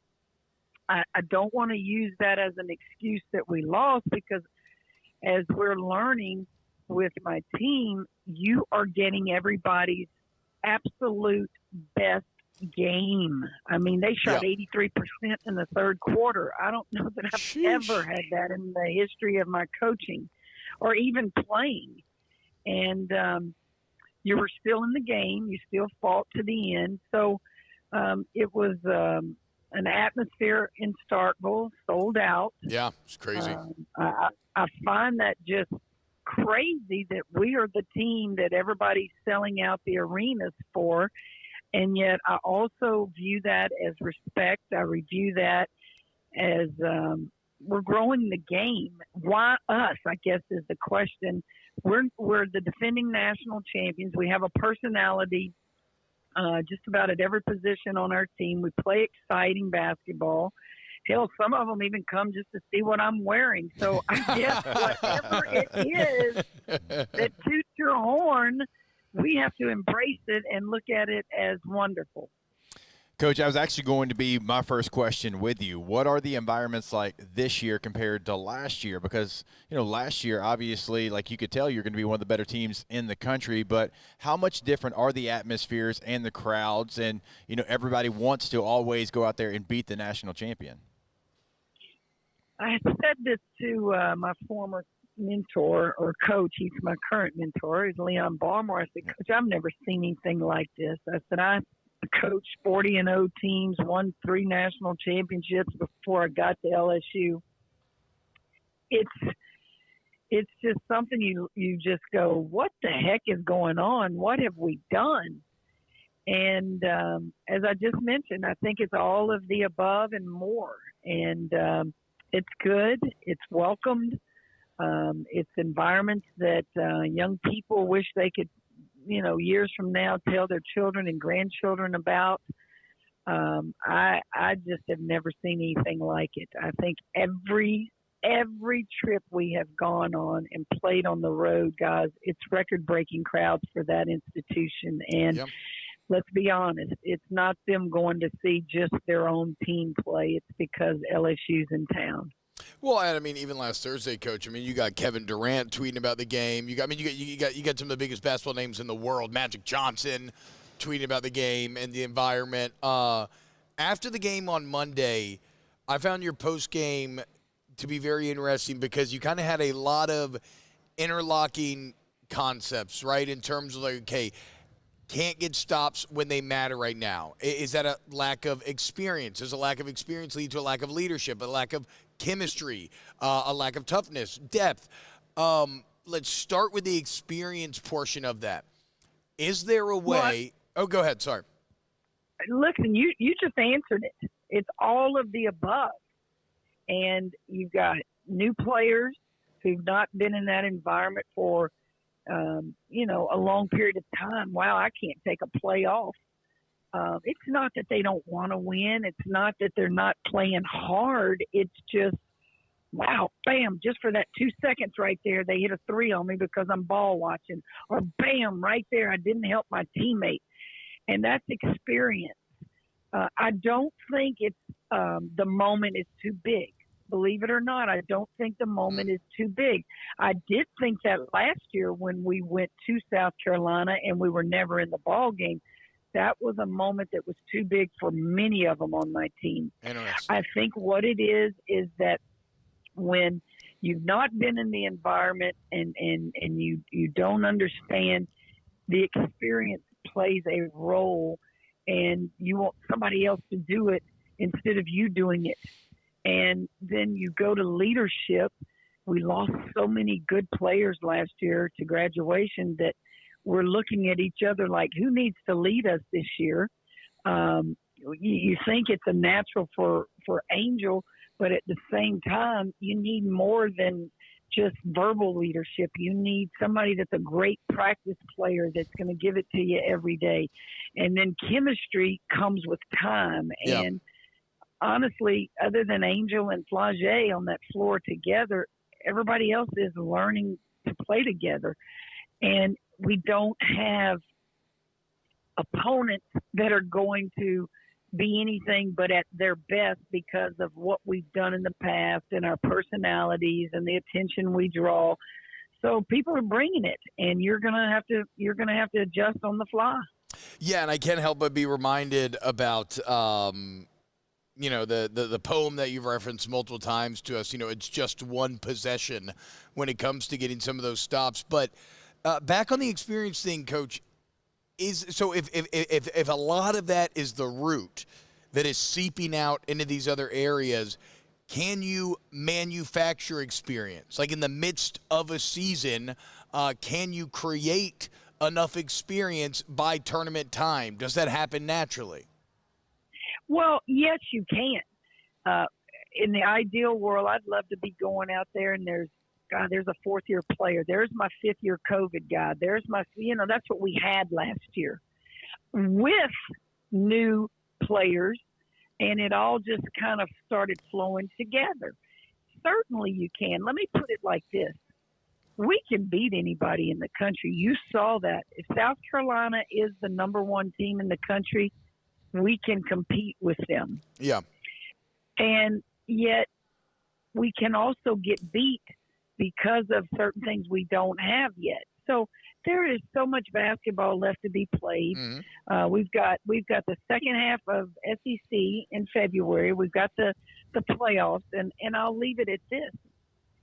We played South Carolina February 12th of last year, and we were embarrassed on national television. And then we come back and win the national championship. Yeah. So it's not that anything is broken. It's not that anything bad is happening. A lot of this is expected if you've been in the business. Oh, man, defending the national champions, we need to go for repeat. No one thought at the time when they were saying those things that Samaya Smith, our starter, 6'5", would get injured and be out for the year. No one thought about Kateri Poole not being with us anymore. Yeah. Things happen through the course of a year. And you have to, as a staff and as a program, you have to adjust. And that's what we're doing, and that's what we'll continue to do. And hopefully at the right time, hey, let's make another run at it. 6 games in the playoffs. Coach, you're talking about different situations, obviously, because this is a different team. Like, how far down the road can you look, or can you even do that? Like, as far as, okay, I know this situation is going to pop up later in the season. I've been through this situation many times. Let me see if I can maybe look in the future a little bit. Maybe I play this player 2-3 more minutes in this game, try to get them ready in an environment like this. Like, how much of that can you do right now? I have to do the immediate. I have to prepare for Florida. I have to do the next game. I cannot look past the next game and then hope after that game you got just a little bit more of the things we need to fix. Some things we can't fix. I think one of the issues that we're dealing with is foot speed. I don't find that we have that person that makes us faster because they're fast. And I don't mean you have to be fast to play this game. I mean, I have to be very real in what my expectations are on the defensive end of the floor. We could make up for a lot of deficiencies or mistakes last year because we had Alexis Mars who could, just kind of help. We may just have to bite the bullet and say, hey, they're not capable of doing that defensively. But what I do know is they want to win. They're playing hard. They're getting everybody's best shot, and you can't feel sorry for yourself. We're, 17, 18, and 4, ranked in the top, whatever, in the country. Hey, we're relevant. We're good. Let's just keep doing what we're doing. Coach Mulkey, the legend, coming up this Sunday. Pack out the PMAC. Florida coming to town. That's going to be Sunday at 1 p.m. Coach, thank you so much for joining us here on this Wednesday morning, and we will talk to you again next week. Sounds good, guys. Take care now. Yes, sir, you too. That is Coach Kim Mulkey. I just love picking her brain about just about sports in general, but it's going to be fascinating to watch her overcome some of the very what she has pointed out. I'm not saying very clear deficiencies, but what she has pointed out, right? They don't have depth. So if somebody's not playing well, it's not like you could sub. So you have to try to build toughness. You have to try to build chemistry on the fly. You have to try to build experience on the fly. And you have to, you're just, it's not like you can do like crazy in-season conditioning, right? You just gotta. I mean, you just gotta find a way, and then let the chips fall where they may. I will say this, especially. I mean, whatever. We already know. If you don't believe now, nothing's gonna make you believe.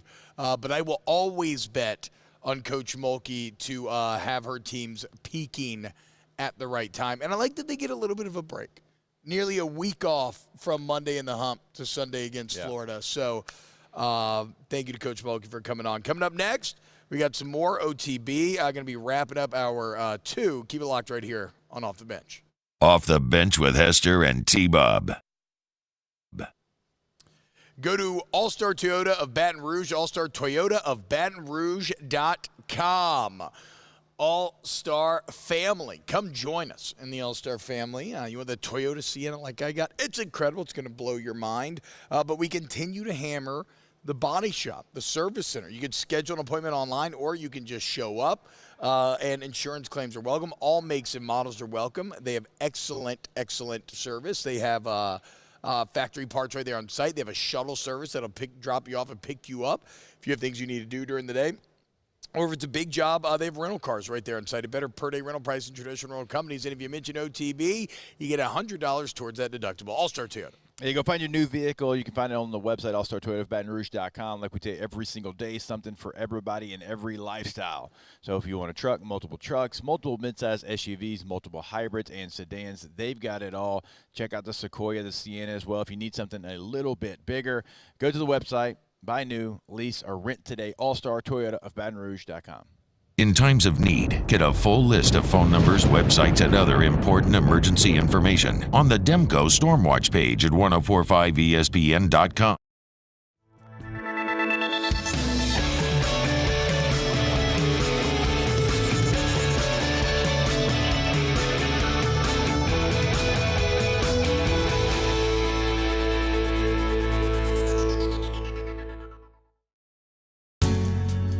Was a humid day, barefoot children play, looking for that summer shade. Time just slips away. Oh, Louisiana, some kind of hold on me. Like cypress stumps, your roots are planted deep inside of me.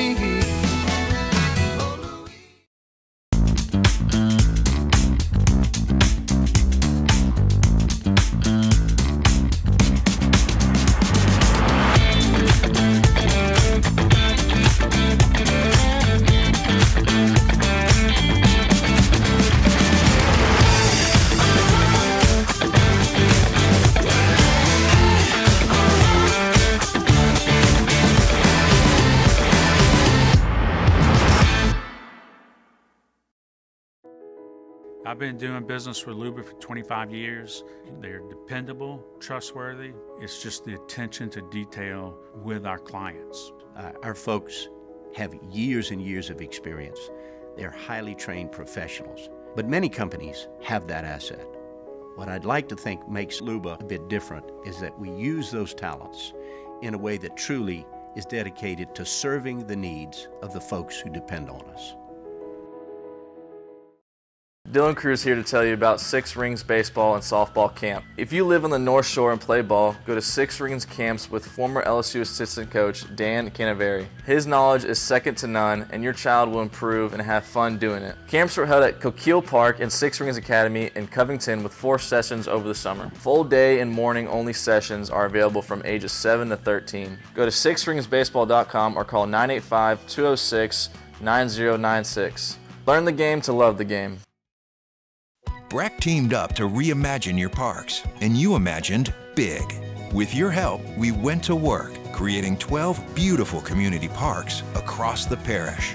A family-sized water park, miles and miles of trails, and parks just for your dogs. There are more places to splash, to explore, to run wild, and even soar. You imagined, we delivered. Gold. BRAC, your #1 park system in the nation.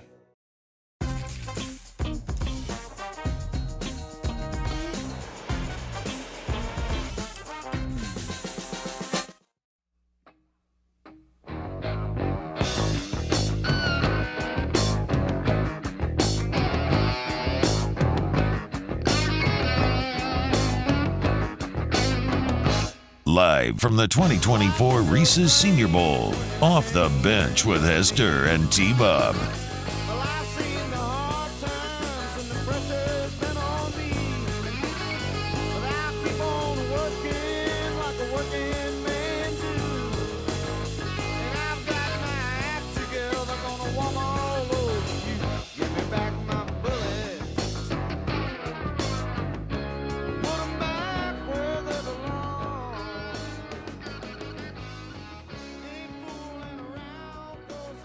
And welcome back in to OTB here live from Mobile, Alabama, continuing our coverage of the Senior Bowl thanks to MMR.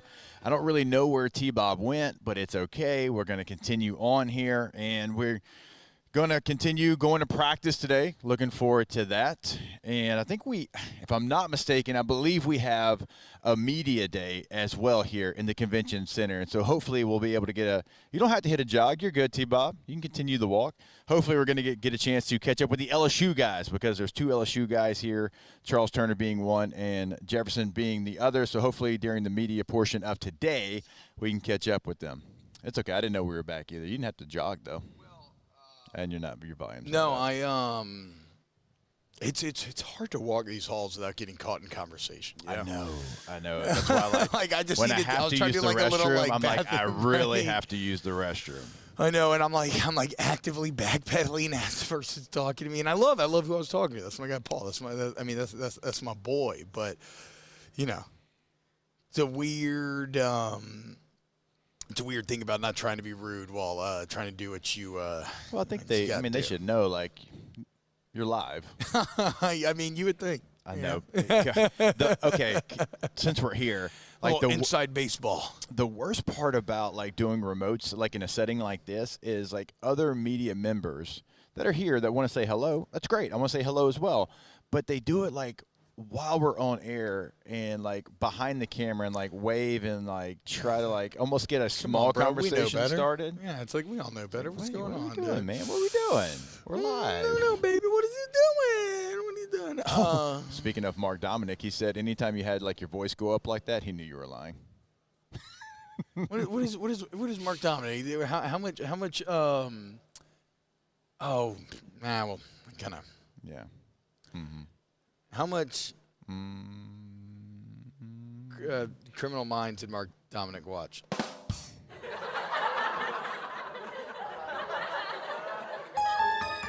I hate that button. I hate that button. I hate you.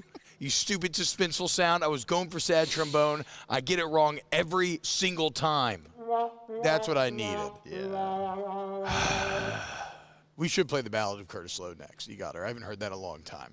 I used to love Leonard Skinner. My favorite Leonard Skinner memory is watching them play at Endymion and being right up against the gate and aggressively dry humping my wife to the point where the security guard asked if she needed help. And she basically just waved the guy off and told him to just let him finish.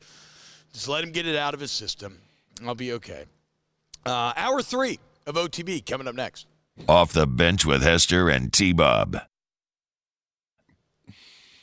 Go to Aggitemp, Baton Rouge, AggiTempBR.com. It's January 31st, guys. Heck no! Is it?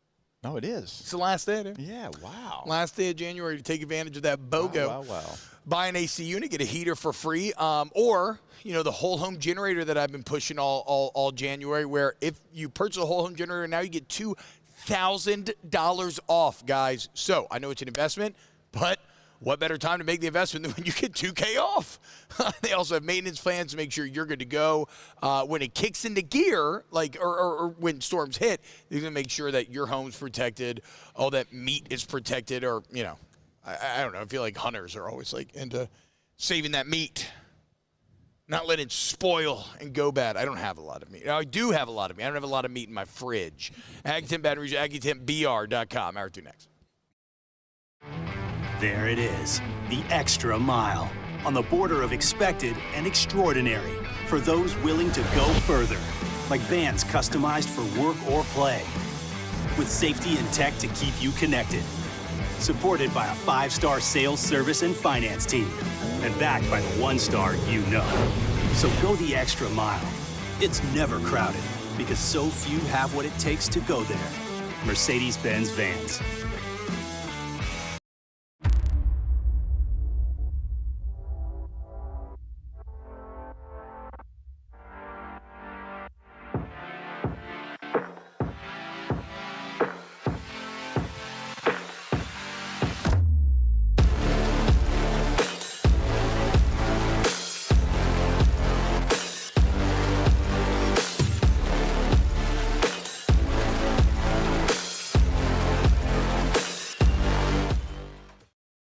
Electricity is all around us, and our families depend on it.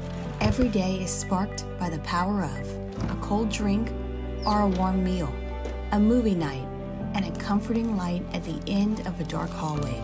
From sunrise to sunset, playtime to bedtime, our team is ready to take care of your electrical needs. Even in the case of an after-hours emergency, the light in your life shines brighter with Mr. Electric.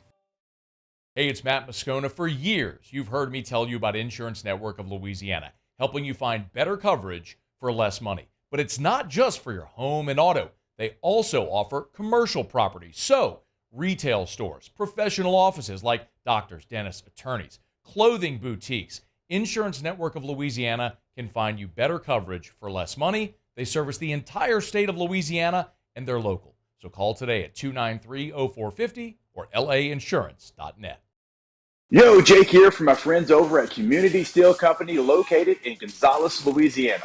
The local place you can turn to for all of your metal building needs.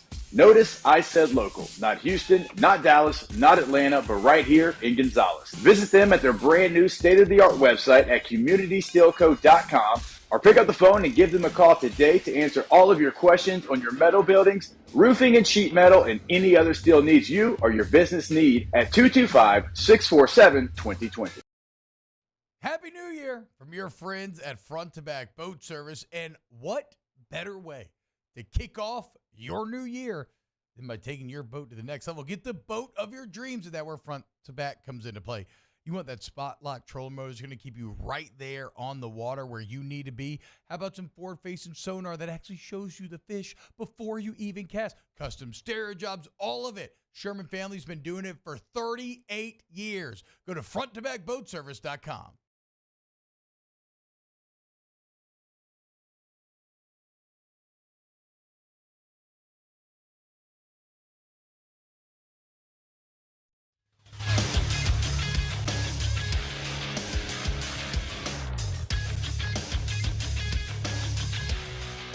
Good morning. It's 9 a.m. here on Wednesday, January 31st. In hour 3 of today's show, we're going to talk some New Orleans Saints, and we'll discuss the latest with Tennessee under NCAA investigation. Today in Baton Rouge, you can expect partly cloudy skies with a high of 69. If you missed hours 1 or 2 of the show, you can catch them at the on-demand section at 1045ESPN.com.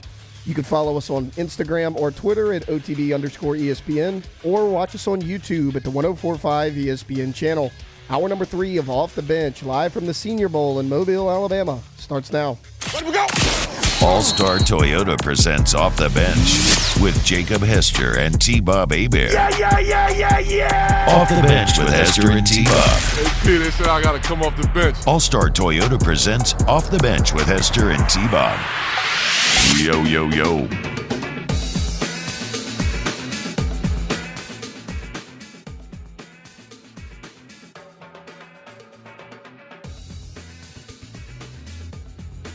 What's happening, y'all? Welcome in hour number 3 of OTP. Wrapping up day 3 here in Mobile, Alabama. Very excited for practice today. I'm going to be on the field, bringing some practice reports. Like Jake alluded to, hopefully get to speak with like Charles Turner, Jordan Jefferson a bit later on. Excited to hear how their week has gone. Shout out to the MMR group for sponsoring our trip here. You see their logo right there if you're watching on YouTube. Huge thank you to MMR group. It's been such a fun week. We love it down here, and we love that they afforded us the opportunity to come down here. Last night, tonight, for the fellas. And we've kept it, we've been very responsible this far. We've kept it pretty chill. I mean, even night 1, I had some drinks, but ended up still in bed by 10:30, I believe. So I can feel it, Jake. I can feel it coming on. Oh yeah, because we're not, we're not doing Friday morning from. We're not doing Friday morning. Yeah, this so is the last night. A little bit different than we've normally. This is the last night. And I'm feeling the clarion call of Party Bob Purple Pants. I can hear him bubbling inside of me, just yearning for copious amounts of alcohol and irresponsible decisions. So we'll see where this goes. How did last night go though? Because I knew you were in your room, and I was like, hey, you want to go out to dinner? And you told me that you were playing video games and you were stuck in a dungeon. Yeah.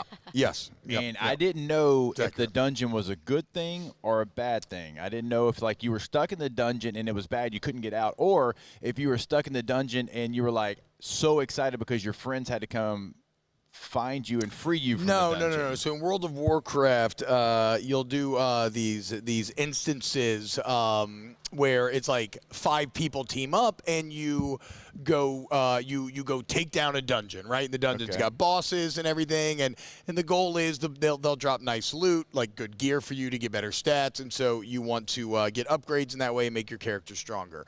And so, and this is always a risk, like at home, I don't have that much time to game, and I'm sitting here, I got like no kids to put to sleep or anything. Yeah.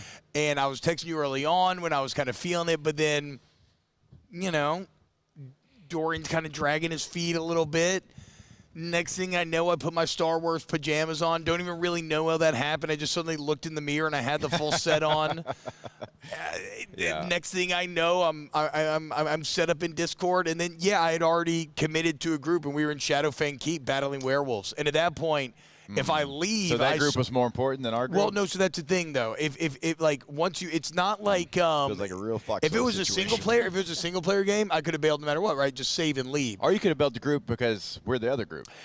Yeah, but I'm a firm believer in, I know what it feels like when everybody's committed to, okay, we're going to do this. When one person leaves, it screws up everything. You can't find a replacement. Then you got to start all the way over. So I could not bail on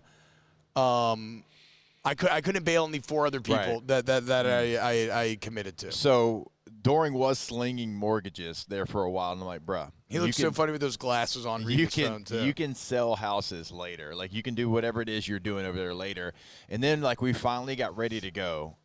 And Tennessee, South Carolina basketball game, like, South Carolina was up like 9, and then Tennessee, like, went down and scored, like, 7 straight.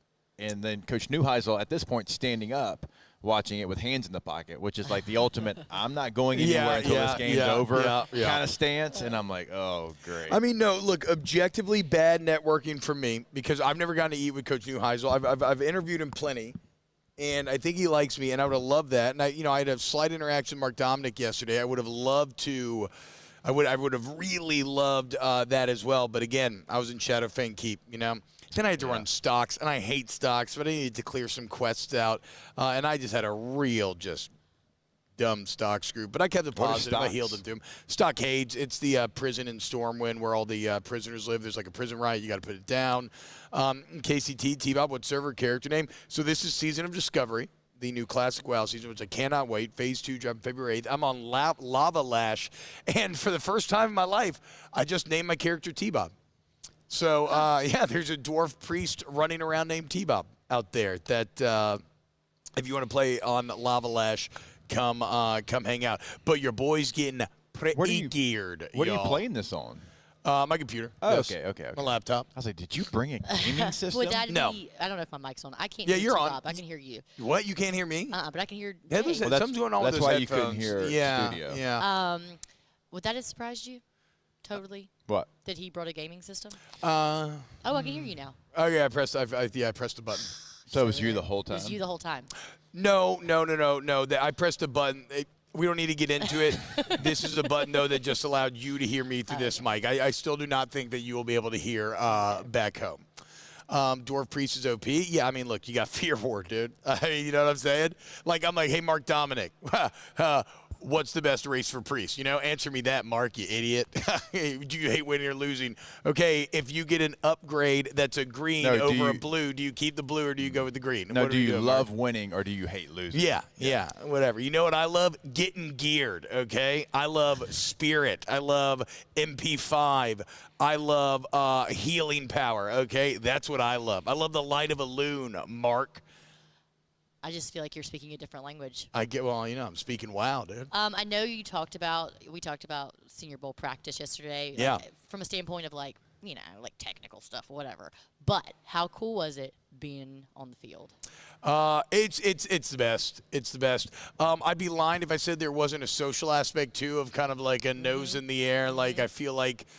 I feel like that image from Twilight where we 100% they're looking down, where they're there. looking down on the masses. That feels good. We 100% did not belong there. Like I look down there and I see like Jake and Doring. They all make sense to me down there. We were walking around. We did not make sense. I don't know. I mean, look, man, we were seeing people that we knew. We did. You know what I'm saying? I was hanging out with old Bradley Dale Peavertoe, man. I forgot you said you saw Brad. Right. Where's he at now? Peave in years. He's been at UTEP for the last 3 years. The whole staff just got let go, so he's here looking for a job. He was watching a guy. He had a guy. Yeah. One of his linebackers is in the game. I can actually find his name real quick here. We saw Brandon Harris. Yeah. You talked about that. He did. T-Bob mentioned this earlier, but I don't think I have ever experienced the kind of eye contact. Should have seen the lean in that he hit Rivers with. It wasn't like a male female thing. No. He did it to me too, but he's way taller than Rivers, and so it was just whoa, dude. And it was one of those things where he was making the eye contact, and every part of me, it was like a fight or flight moment where like I wanted to like run and look away, and I just couldn't. He like had me there. He was very nice, but yes, like a very demanding presence. Tyrese Knight is who he was looking for. Yeah, but we saw Sark's on the field, so it is a who's who of the football world on that field for sure. And so it felt great to be a part of it, but it's also like it is so much. I forget this sometimes. I forget how much as you get older, it's not just the games that are fun to watch. It's really fun to be out there for practice. Well, the interactions between the players were so fun to watch. Like when people were cheering each other on, or there was also the moments where someone might have done something not great. Poor Everybody's Rivers like, "Ooh, I did not." My mom heart. Yeah. Oh, when I heard everybody when I knew something had gone wrong and everybody was like, "Ooh," I just wanted to. What was it? Do y'all remember? No. There were like picks thrown and stuff. Yeah. Right? I just wanted to just tap that guy on the back and say, "It's okay." Well, yeah, it sucks because again. You have limited reps. You're getting a handful of reps, and every one of them, it feels like your future is hanging in the balance. Yes. And I know that feeling because, like, when I was on an NFL camp and I'm right on the edge of that roster or not, that's how every single practice day was. Like, I always talk about, like, physically, NFL camp was hard because you're going against great talent. It maybe wasn't as exhausting, definitely not as it used to be, right? But mentally, I don't think I've ever been through anything as exhausting as just feeling like your entire future's on the line every single day. And that never really goes away, I guess. Like, even if you make it in the NFL, like Jake lived with that for 7 years. But the good moments were even better. It was like when somebody would do something and you would see, both teams, like, patting a guy on the back or, like, a coach getting real hyped up for a player. Like, that was really cool to watch. My biggest takeaway was, and I know this sounds silly because I've been around football players. Y'all both played football. We're standing out there, and I'm standing next to T-Bob, who feels like a giant to me. Like, when I stand next to T-Bob, I feel small. Yeah. Oh, my gosh. The size on these guys. Yeah, they're huge. They were giants. Yeah, they're all like, now, I was One a of them little could weird. have tapped me, and I would have, I would have rolled across the field. You see Robinson from Missouri? The edge rusher? No, I'll look for him today. Look for him today. Giant with like there's a tackle every muscle from popping. There were a that's couple, like but I was just 6'8". like, whoa. Like one wrong move, and we were standing pretty close to like the drills, and I'm like, one wrong move, one of these guys is gonna take me out. Then again, I was feeling a little like, what's up? So like I kind of did walk like close to a couple guys, like, never mind, dude. I got this actually. Yeah. Like I may have lost some weight, but like I can still hang. So I completely forgot about this. When I was down there, Blake Baker was here. No way. I got a chance to catch up I know. I with didn't Blake get to meet Baker. Drink, dude. I wanted to meet Drink yesterday. I saw y'all interviewing him on Sirius, and I got caught up talking, and then he left. Well, He is such a relaxed interview. Oh, like, he's too. yeah. He was so fun to watch. So Blake's down there. Jake Olson's also down there with him. They actually were recruiting Mobile, and then they came over, say what's up to a bunch of people, and they had some Missouri players that they coach playing the game. So yeah, they want to support them. And Drink was just giving it to him, Oh, like in a joking way, but Baker. oh my gosh, he was giving it to Blake. Yeah, and but Jake. I mean, also like Drink gets it. Somebody's gonna offer you 2.5. Yeah. Like Mizzou didn't match 2.5. Yeah. You know what I'm saying? Like if you're gonna get paid 2.5, you gotta go. You gotta go. Yeah, So, I mean, he's like, I don't know. Like, you audition for the guys, you give up 500 yards to the Heisman Trophy winner, and they hire you, So, I mean, I don't know. I don't know what to tell you. Okay, that's actually excellent, dude. When you were talking to the coach that you ran into, Beaver toe. I think, and you've told this story, I think, on air before. I don't think you'd be embarrassed about this, but one of the things that y'all were talking about that I was like, oh my gosh, sweet T-Bob. Oh, the crying in the bathroom. Yes, he was talking about how, you were freshmen and he'd been going to these practices and he was just, he was feeling some kind of way, and so coach found him in the bathroom crying. I can't remember exactly. Gave him a pep talk. Yeah, and he basically mentioned to me how like he went through the exact same thing when he got to college. But that was a function of, the thing is, I can't remember if he found me in the stall. He didn't because it wasn't like You were loud, sobbing? it's not like he heard me and was like here. So I can't remember exactly how he figured out that I was feeling very low. This 07? Yes, like when I first Well, got that was there. freshman year. But it was because, you explained it too. It was like when you started practicing with the freshmen, you were like, oh, okay, I'm feeling better. Yes, I'll never forget that. When I practiced against other members of my class, I was like, okay, never mind, I'm fine. Like I'm kicking these dudes' ass. This is great. But I'm winning. So I'm not just getting my ass kicked. It was vastly different than going against Ricky Jean and Glenn. And every Jackson. yeah. But that's what he said. He was like, it wasn't just Notice you, he didn't T-Bob. say your Nobody name, Big could do it. Fave. Big Fave, trash boy. Well, I just really remember going against Glenn that first day and feeling like he Dragon Ball Z. Like they have this thing called instant transmission in DBZ, where you basically teleport. Mm-hmm. And I felt like when I snapped the ball, Glenn's hands teleported to my neck. just right here. And I'm already like, what? Like chin up, like can't move. I'm like, how did that happen so fast? Yeah. But yeah, so no, but Pete was very encouraging then. It was cool, man. We're talking about like old in home visits. Man, and I would have loved my to see mom Bradley cooked Dale. for him. Yeah. He'll be out there, I'm sure. He was again a today. Yeah, he's looking for a job. You're right. Yeah. He was a storyteller. Oh yeah. Oh my He was a gosh. special teams You don't coordinator. make it in this business without being one. Man. He would tell stories like while he was trying to put in the game plan for the special teams. Yeah. Like he can't turn it off. No, Pete. He told definitely a cannot. cool story about recruiting with T-Bob, or just and something he learned about recruiting from T-Bob, or the experience with T-Bob, is that, when he would recruit, Bobby was always around, so it was Bobby and his mom, and so like he would see both of them. Mostly he would talk to Bobby, and then he did some at-home visit where Bobby was like out of town or something, and so it was just like brothers, sisters, I guess, T-Bob and T-Bob's mom. Yeah. There, huh? And so like my mom's. Well, but he was saying that it was really cool because all the other times he'd been around, Bobby had really dominated the conversation, but he really got to spend time with the mom, and he said that's something that he learned that was really important. So when he's recruiting players, like there usually is a dominant parent, and to make sure that you give that other parent their time to sort of shine. Yeah.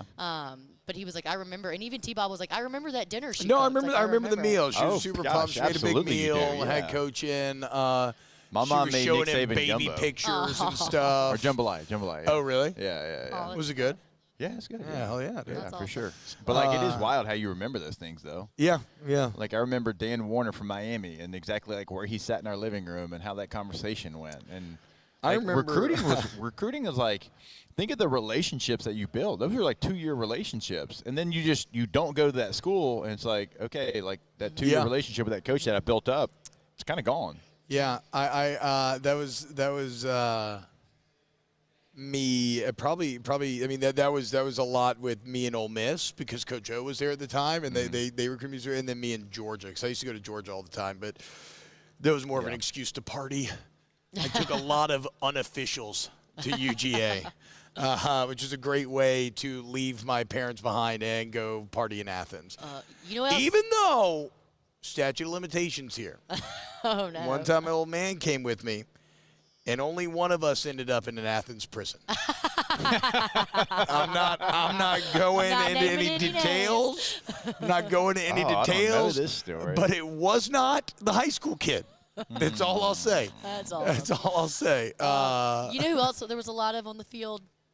Swarmy-looking agents. Oh, God, that one guy. Yeah. There was one guy, and he had, he was a bigger guy, and he has a polo on, and it is full tucked. Kind of a Mardi Gras polo. Like a Mardi Gras polo. Hard tuck. Full hard tuck, yeah. tuck. And he's got his blazer on. But I mean, the move. I don't know how to say this, but the move to tuck it in, his body type was not such. He needed one of those untucked. Well, but you Yes. only Shirts. rock that when you just have a supreme amount of self-confidence, unearned or not, and this dude obviously did. Ooh, he looks greasy. If you smelled his keys, you would get an amphetamine rush, if I had to guess. Bob made a good comment. He just does. It looks like someone who does everything in excess. Yes. A lot of drugs, a lot of money, a lot of He was having a great time though. But that's Mobile Yeah. at this point. Just a bunch of penis vipers all swarming around each other, trying to outdo one another. Penis vipers? Yeah.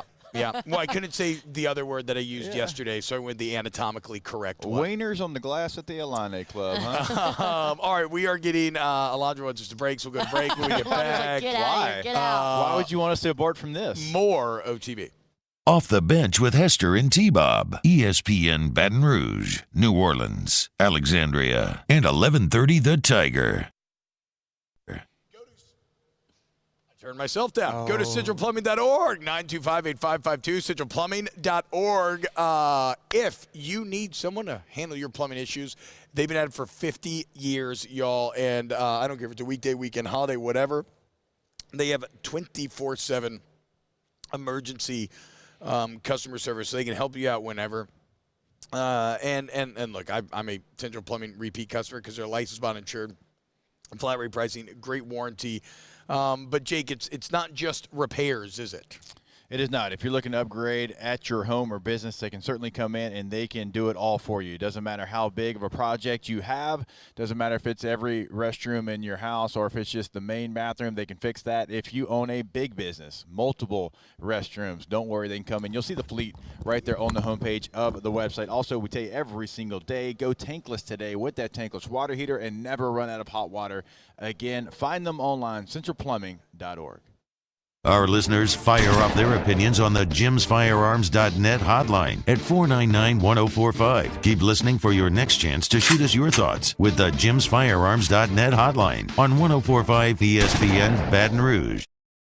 Join MMR and ignite your career today. MMR is the largest electrical and instrumentation contractor in the nation, and they're seeking talented individuals to join their team. For over 3 decades, they've been headquartered right here in Baton Rouge, and they have offices all around the globe. And MMR offers a tailored path for both professional and personal development, outstanding benefits, and a dynamic culture. So whether you're an intern, a seasoned pro, or you're just starting out, see what MMR can offer you. Apply at mmrgrp.com.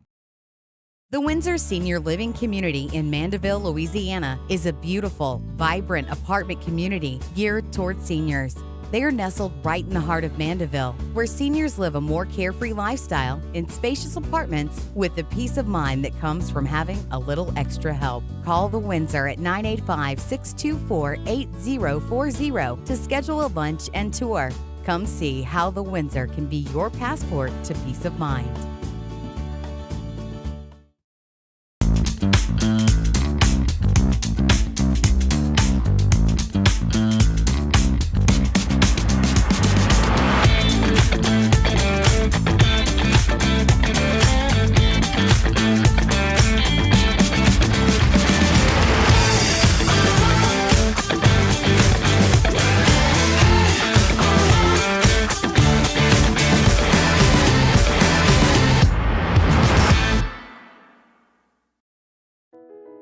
I've been doing business with Luba for 25 years. They're dependable, trustworthy. It's just the attention to detail with our clients. Our folks have years and years of experience. They're highly trained professionals. But many companies have that asset. What I'd like to think makes Luba a bit different is that we use those talents in a way that truly is dedicated to serving the needs of the folks who depend on us. Dylan Cruz here to tell you about Six Rings Baseball and Softball Camp. If you live on the North Shore and play ball, go to Six Rings Camps with former LSU assistant coach Dan Canaveri. His knowledge is second to none, and your child will improve and have fun doing it. Camps were held at Coquille Park and Six Rings Academy in Covington with 4 sessions over the summer. Full day and morning only sessions are available from ages 7 to 13. Go to sixringsbaseball.com or call 985-206-9096. Learn the game to love the game. Breck teamed up to reimagine your parks, and you imagined big. With your help, we went to work, creating 12 beautiful community parks across the parish. A family-sized water park, miles and miles of trails, and parks just for your dogs. There are more places to splash, to explore, to run wild, and even soar. You imagined, we delivered.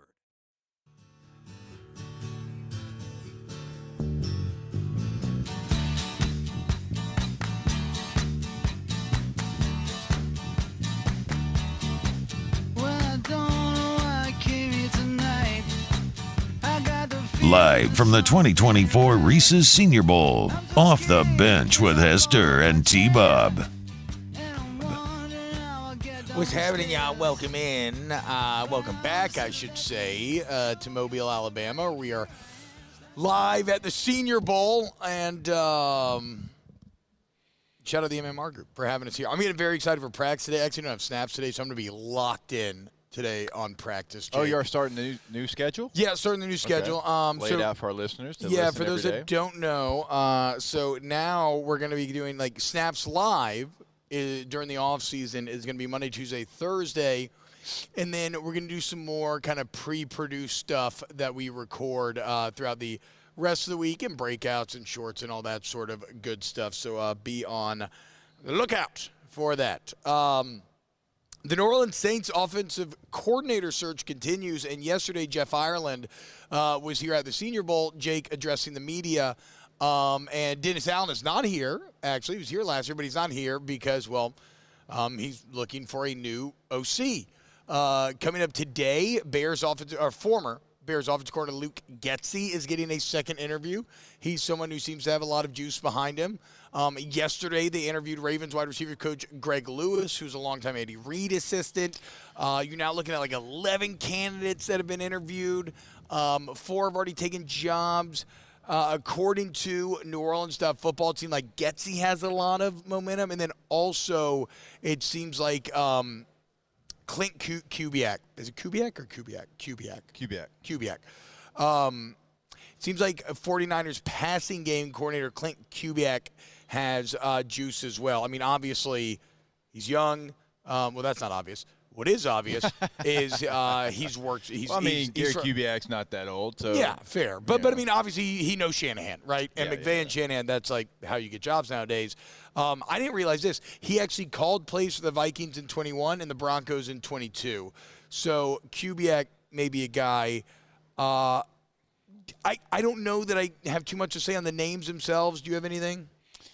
I mean, it's getting to a point where it's all right. I get that, you know, the Bengals, like their quarterback coach got elevated to OC, so yeah, certainly he's going to stay there with Joe Burrow and Jamar Chase and T. Higgins. Like, yeah, sure.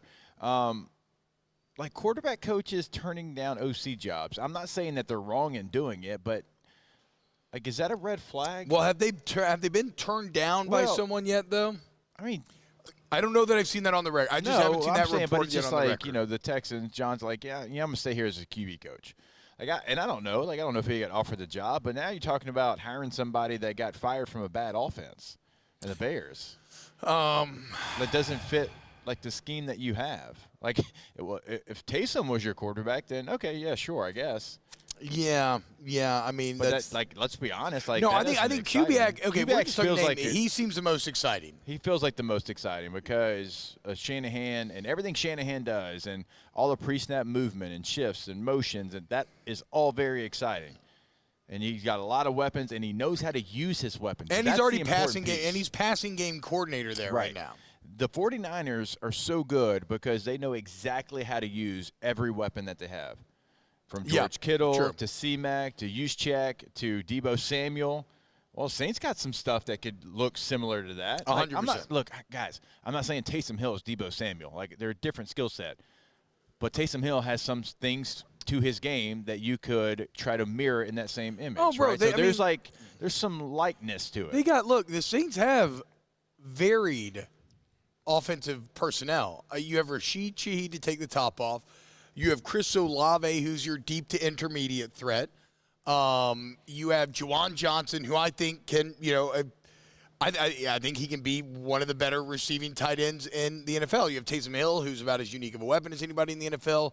I hesitate to give Kendre Miller too much hype, but looks strong that final week. I still think, okay, you're going to tell me one thing for me is I love what has happened to CMC in San Francisco. I think you can still do some of that with Alvin Kamara. You just have to put him in positions to succeed. Whereas the last few years, it's just been focus everything on Kamara and you will benefit if you're the defense. So if Kubiak is the guy, then the timing's fine, Yeah. Because you're not going to hire him until after the Niners are done. But we'll see.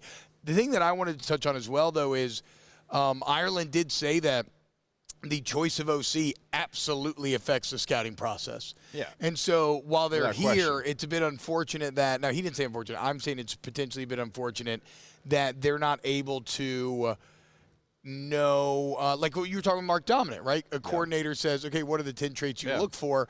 They're not able to kind of make decisions based off of that. So they're having to do a little more surface-level evaluation, and then later they'll have to circle back around and say, okay, this is what you prioritize. Well, we think this is a guy that matches those priorities. And also the Saints have built-in advantages here for this event. They're the closest NFL team to this event. Yeah. They can send more people to this event because they can say, hey, go 2 hours down the road to Mobile. You can come back tomorrow. You don't have to spend the whole week.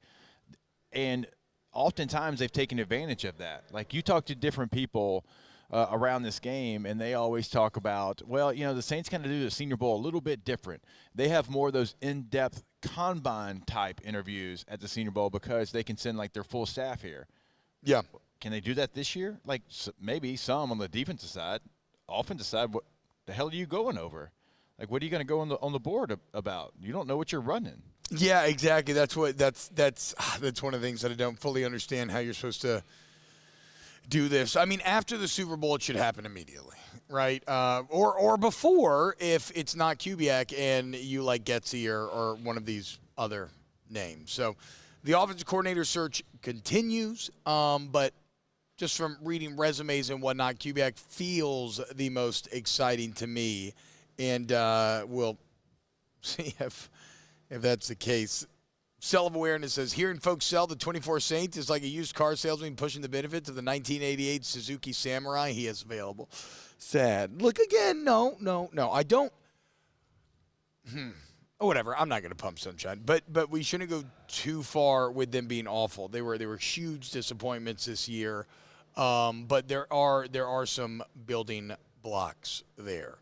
They also did talk about, when it comes to edge rushers, that kind of changing their profile a little bit. They think they need a more speedy guy sometimes to help with those mobile quarterbacks, which I'm like, well, isn't that kind of Zach Bond, And you finally started using him like that and it paid dividends. So we'll see what they end up doing. Cam and Granderson are more, I don't want to say run stuff. They've always liked bigger guys that can do both. They've always liked bigger guys that can do both more. Yeah. You drafted one in the second round last year, Saints, Isaiah Foskey.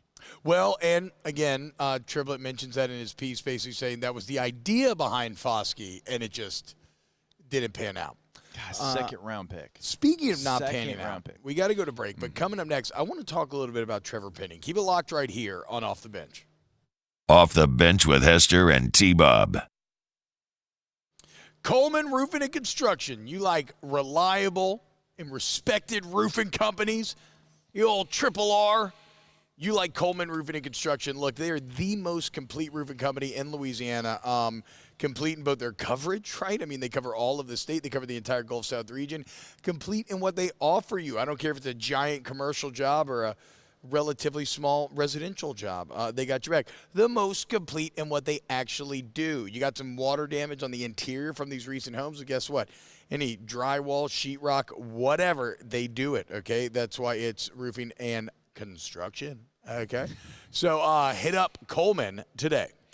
Get to ColemanRoof.com, ColemanRoof.com, and T-Bob's right. They literally are your one-stop shop. Oh, that is aggressive, T-Bob. Throughout the state of Louisiana, so you can do whatever you need to have done there with Coleman, and if you do have that leak, they can fix, well, the roof, they can fix the interior, everything that you deal with in South Louisiana when you have those heavy rains, ColemanRoof.com. In times of need, get a full list of phone numbers, websites, and other important emergency information on the Demco Stormwatch page at 1045ESPN.com. The importance of doing this Fortified program and offering it to people down here is, number one, the only real chance you're going to get to do this is when you put on a new roof or build new. And through companies like HUDCO, who's kind of leading the way in this thing, it's going to offer the customers a huge advantage in the insurance market and the price of their insurance. You know, we're not looking to make a fortune off fortifying. We're trying to give you a better product than our competitor at the moment. I'm trying to do something that he can. I'm trying to give you something better. So a lot of these insurance jobs, you're getting a re-roof, you're only paying your deductible. Let's sit down and talk about the Fortified and let's see what it does to your insurance premium. You're getting a steal. Yeah. You're getting a brand new roof and a Fortified certificate for your deductible, essentially. I think we're rocking and rolling.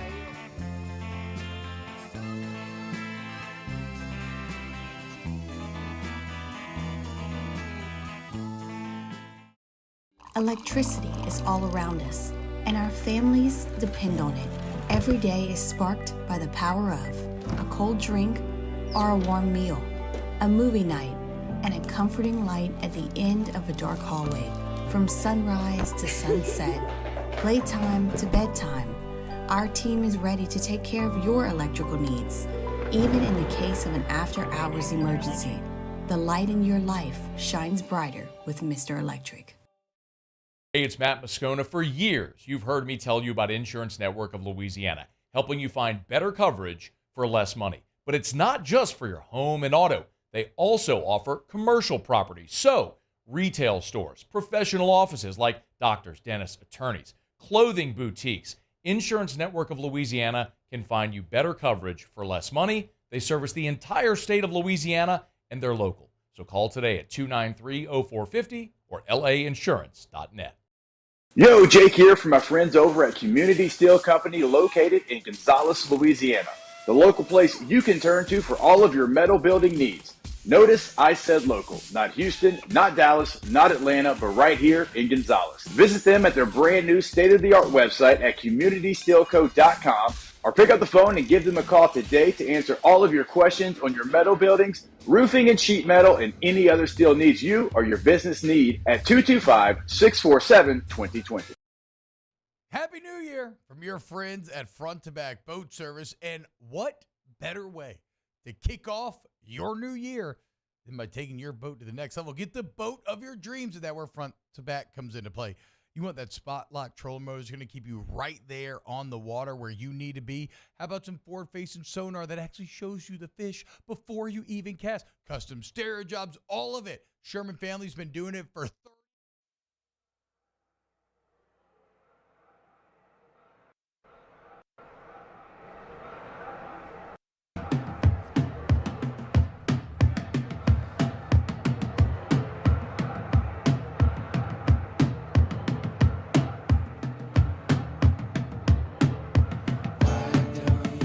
Live from the 2024 Reese's Senior Bowl, Off the Bench with Hester and T-Bob. Yo, what's happening, y'all? Welcome back. Live here in Mobile, Alabama, getting ready to go to another practice. Very, very excited. This is bad for me to say right now, but I'm stalling. Oh, Trevor Penning. Sorry, we're going to talk about Trevor Penning. Okay, so here's the deal, Jake. Here's the deal. Is there still hope for Trevor Penning? And the only reason I ask this, obviously the early returns have been awful. Yeah, My guy can't even get in on jumbo package. But yeah, it's not great. He came from Northern Illinois, right? The jump to the NFL from Northern Illinois is extreme. He dealt with a lot of injuries, which essentially took away what should have been a year of – or Northern Iowa, excuse me. I said Illinois. Which Same thing. Took away – yeah, right. Took away a lot of time to develop, right? And it's, I don't know, whatever, I'm not going to overcomplicate it. The point of all this is, look, we sit here and we champion how the Packers handle Jordan Love, but then we kind of don't allow the same opportunity for a player at another position to develop in the same way. Like, yeah, Trevor Penny may suck now, but, like, what's to say and next year he gets better. The year after that he gets a bit better. I mean, Cam Jordan didn't come in and dominate the league day one. Now, he was better than Penny, obviously. Yeah. But he didn't dominate the league day one. And, again, maybe he'll never be great, you know? Right. Maybe he'll never be awesome. But at this point, you just need him to be a viable starter because at some point.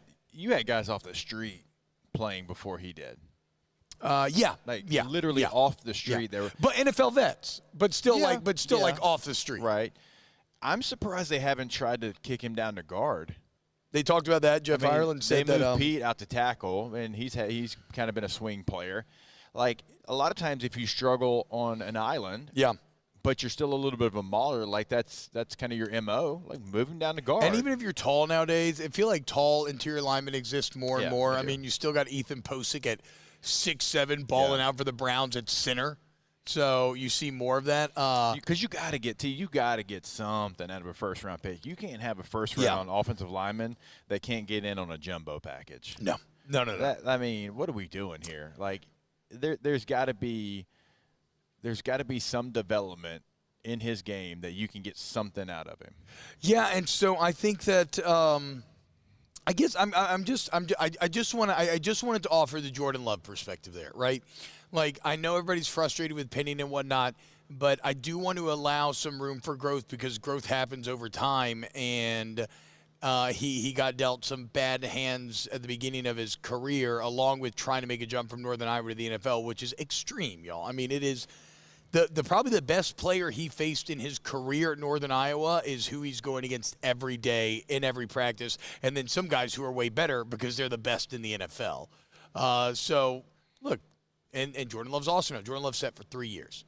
I'm not saying that you need to get more out of him, certainly. But, yeah, Ireland did talk about maybe moving him down to guard and how he thinks like the coaches haven't confirmed it, but that's something that he could see and that they should explore.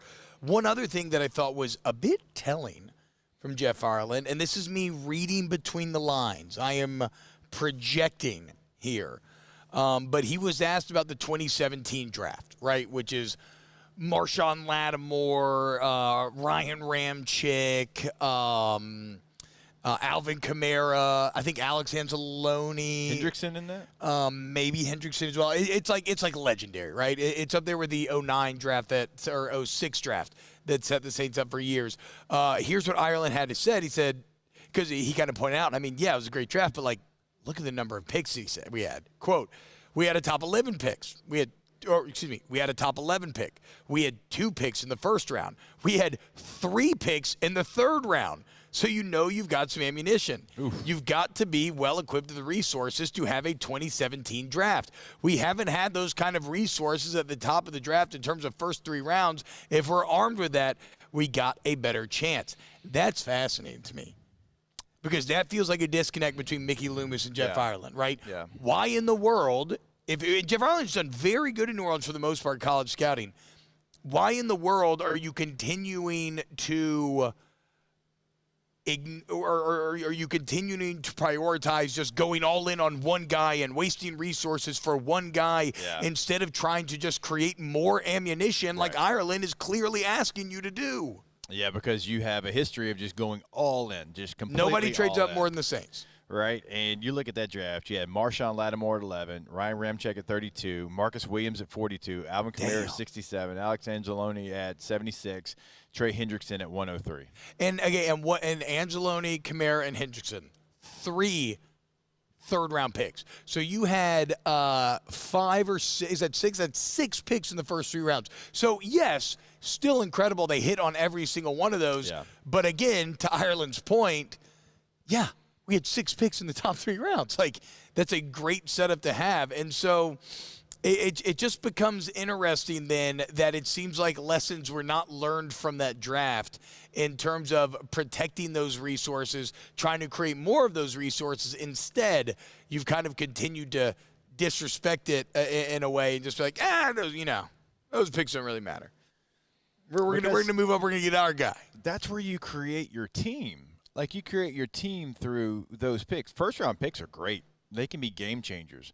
But you create the core of your team and really the value of your team in rounds 2 through 4. Yeah. That's where you get starters. The meat potatoes. Like, that's where your team is built. And when you go all in and you go all in and you go all in, and you can even have a 50-50 hit rate, but that's still not good, right? Because, you have to create depth like they're creating here. And certainly if it's not a quarterback. Like, you're trading up in drafts to take edge rushers from CUSA, Conference USA, It's crazy. Like that's why how you get a little handcuffed is when you're making those moves and you're making them for the wrong positions and for the wrong guys. And it's always been odd to me because, like you said, there's a core disconnect, and maybe it stems from overconfidence. But if you're telling me that scouting is flawed in the way that hitting a baseball is, right? Hitting a baseball 3 out of 10 times, you're incredible. Let's say scouting, you hit 65% of the time, you're incredible. Doesn't it make sense to diversify, right? This is like financial advice, right? Don't put all your eggs in one basket. Diversify the portfolio. Why are you continuing to go all in on your guys instead of trying to spread out your targets and therefore giving you a chance to benefit off of that high miss rate? And T-Ball, look at the next year, 2018, when you move up to select Marcus Davenport. So 17, you have this incredible draft. Yeah. And then you move up to select Davenport. So he's your 1. Traquan Smith is your 3. Traquan Smith was basically an inline blocker that just lined up a little bit wider. Yeah. That's what he was in his career. Rick Leonard. Full disclosure, no idea who that is. That was your 4th-round pick. That's Rick Leonard. Natrell Jamerson, he was your 5th-round pick. No offense to him, no clue who you are. Cameron Moore was your 6th-round pick. So, you kind of get the theme. Actually, Boston Scott. They drafted Boston Scott. The 6th-round pick, might end up playing the longest of anybody that you drafted. And shout out to our guy, Will Clapp. Will Clapp made it. That was a good 7th-round pick. But even there, Jake, my takeaway from that is 2 picks in the first 3 rounds. Yep. Versus 6 picks in the last 3. It's no disrespect to Rick Leonard or Natrell Jamerson Rick Leonard or got Cameron drafted Moore. 127 overall, and he lasted a year in the NFL. Jamerson gets drafted in the 5th round, which, they expect you to be on the team in the 5th round. He played 21 games in his NFL career. So, yeah, you just the hit rate there, because you're right. You only have 2 picks in the top 100 picks compared to how many they had in 2018.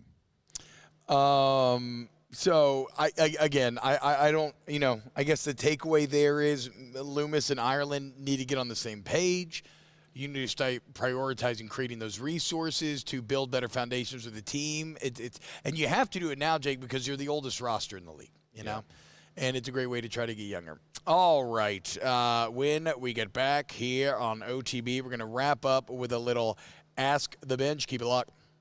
Off the Bench with Hester and T-Bob.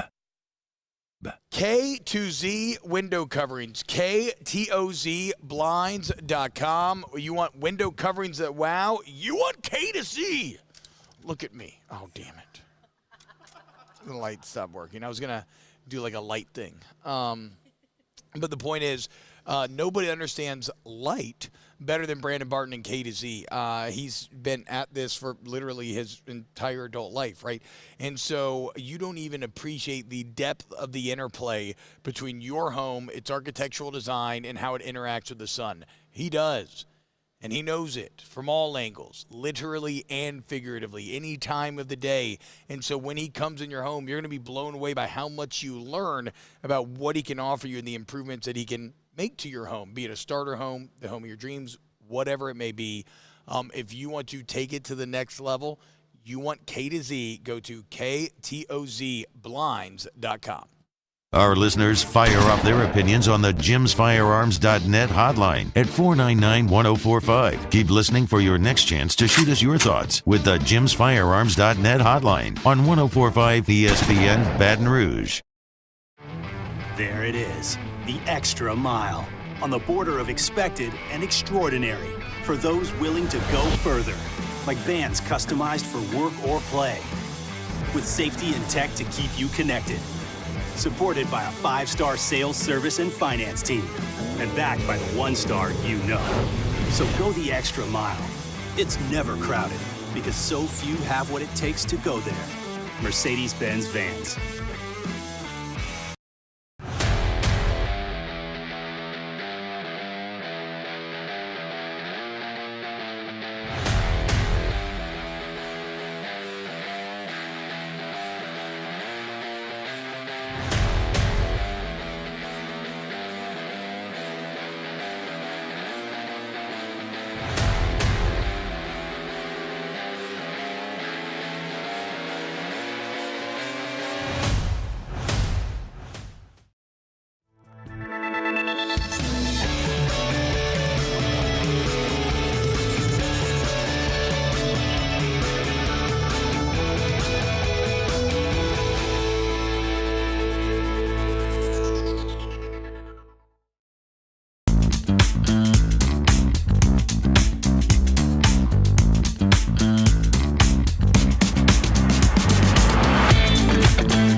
At Relief Windows, we're more than windows. We're windows, doors, hardy plank, and vinyl siding.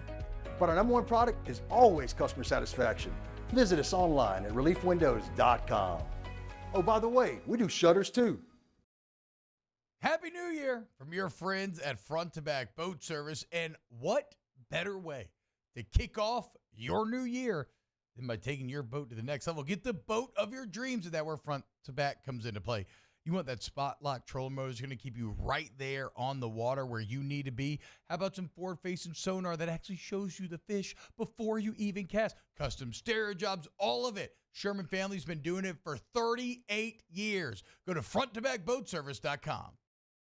Join MMR and ignite your career today. MMR is the largest electrical and instrumentation contractor in the nation, and they're seeking talented individuals to join their team. For over 3 decades, they've been headquartered right here in Baton Rouge, and they have offices all around the globe. And MMR offers a tailored path for both professional and personal development, outstanding benefits, and a dynamic culture. So whether you're an intern,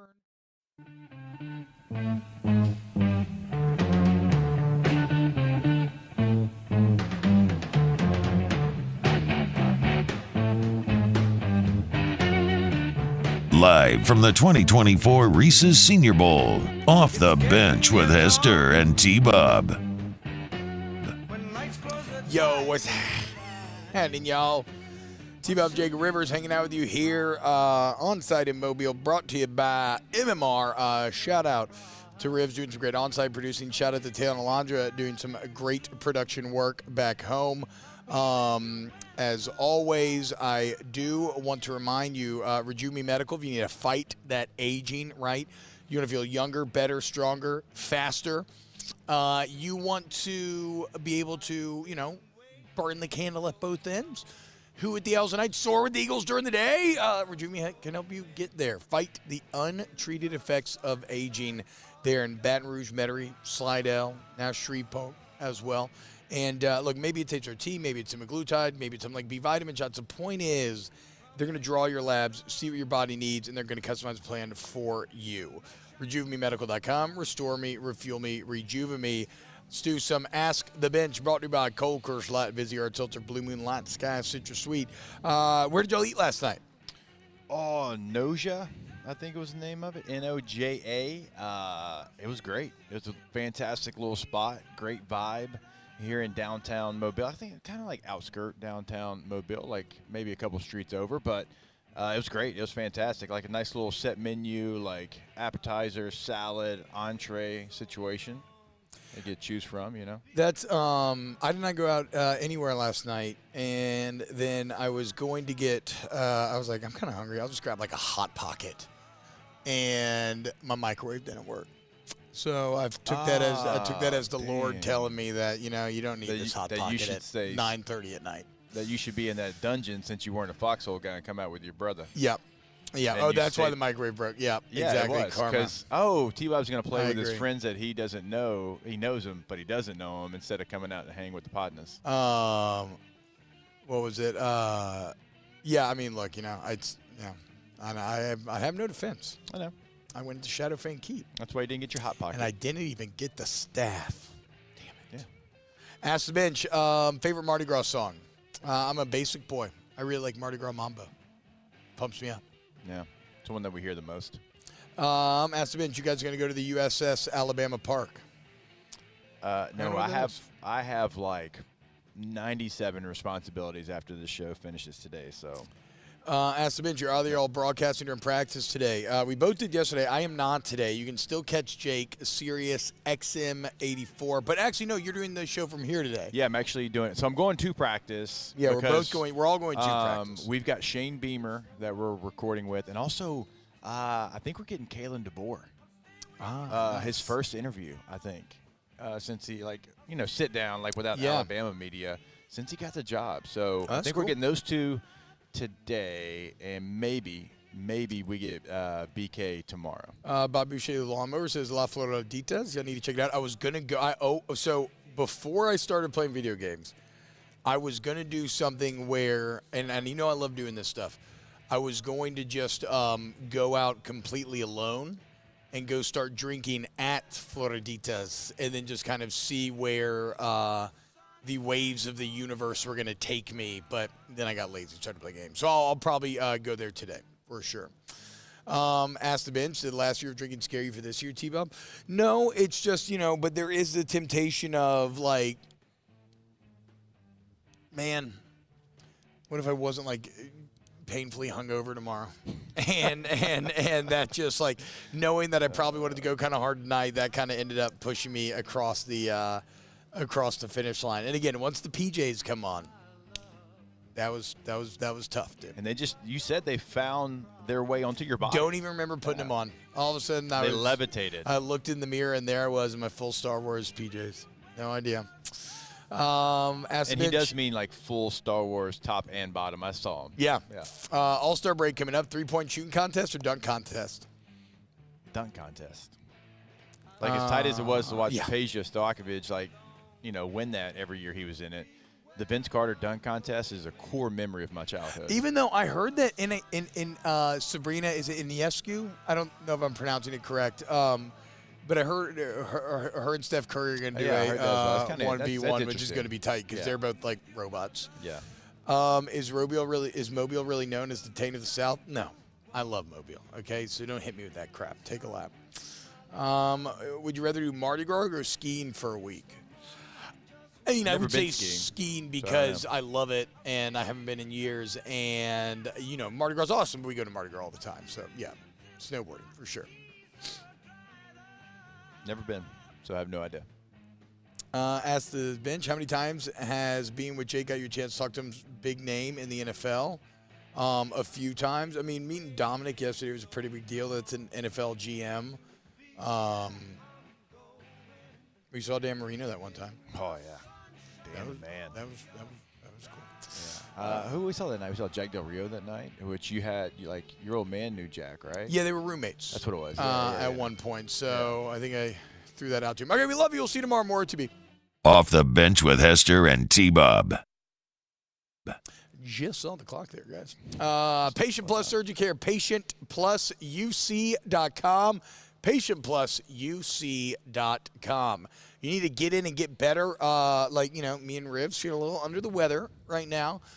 Wish there was a Pace Plus I could pop into because I've already got my They have my information, so I just go in, I sign in on the iPad with 1 tap, 2 taps, and next thing you know, I'm in, I'm out, I'm better. And that could be you, okay? But you playing. Ah, God, I was about to steal it from you. So stop playing. Well done. And start feeling good. By going to Page Plus Urgent Care, PagePlusUC.com. Didn't land the plane. PagePlusUC.com is the place to go. Not like Denzel. Find out how invert it. Invert the bird, and then you're going to land. PagePlusUC.com. Get in and get better. PagePlusUC.com.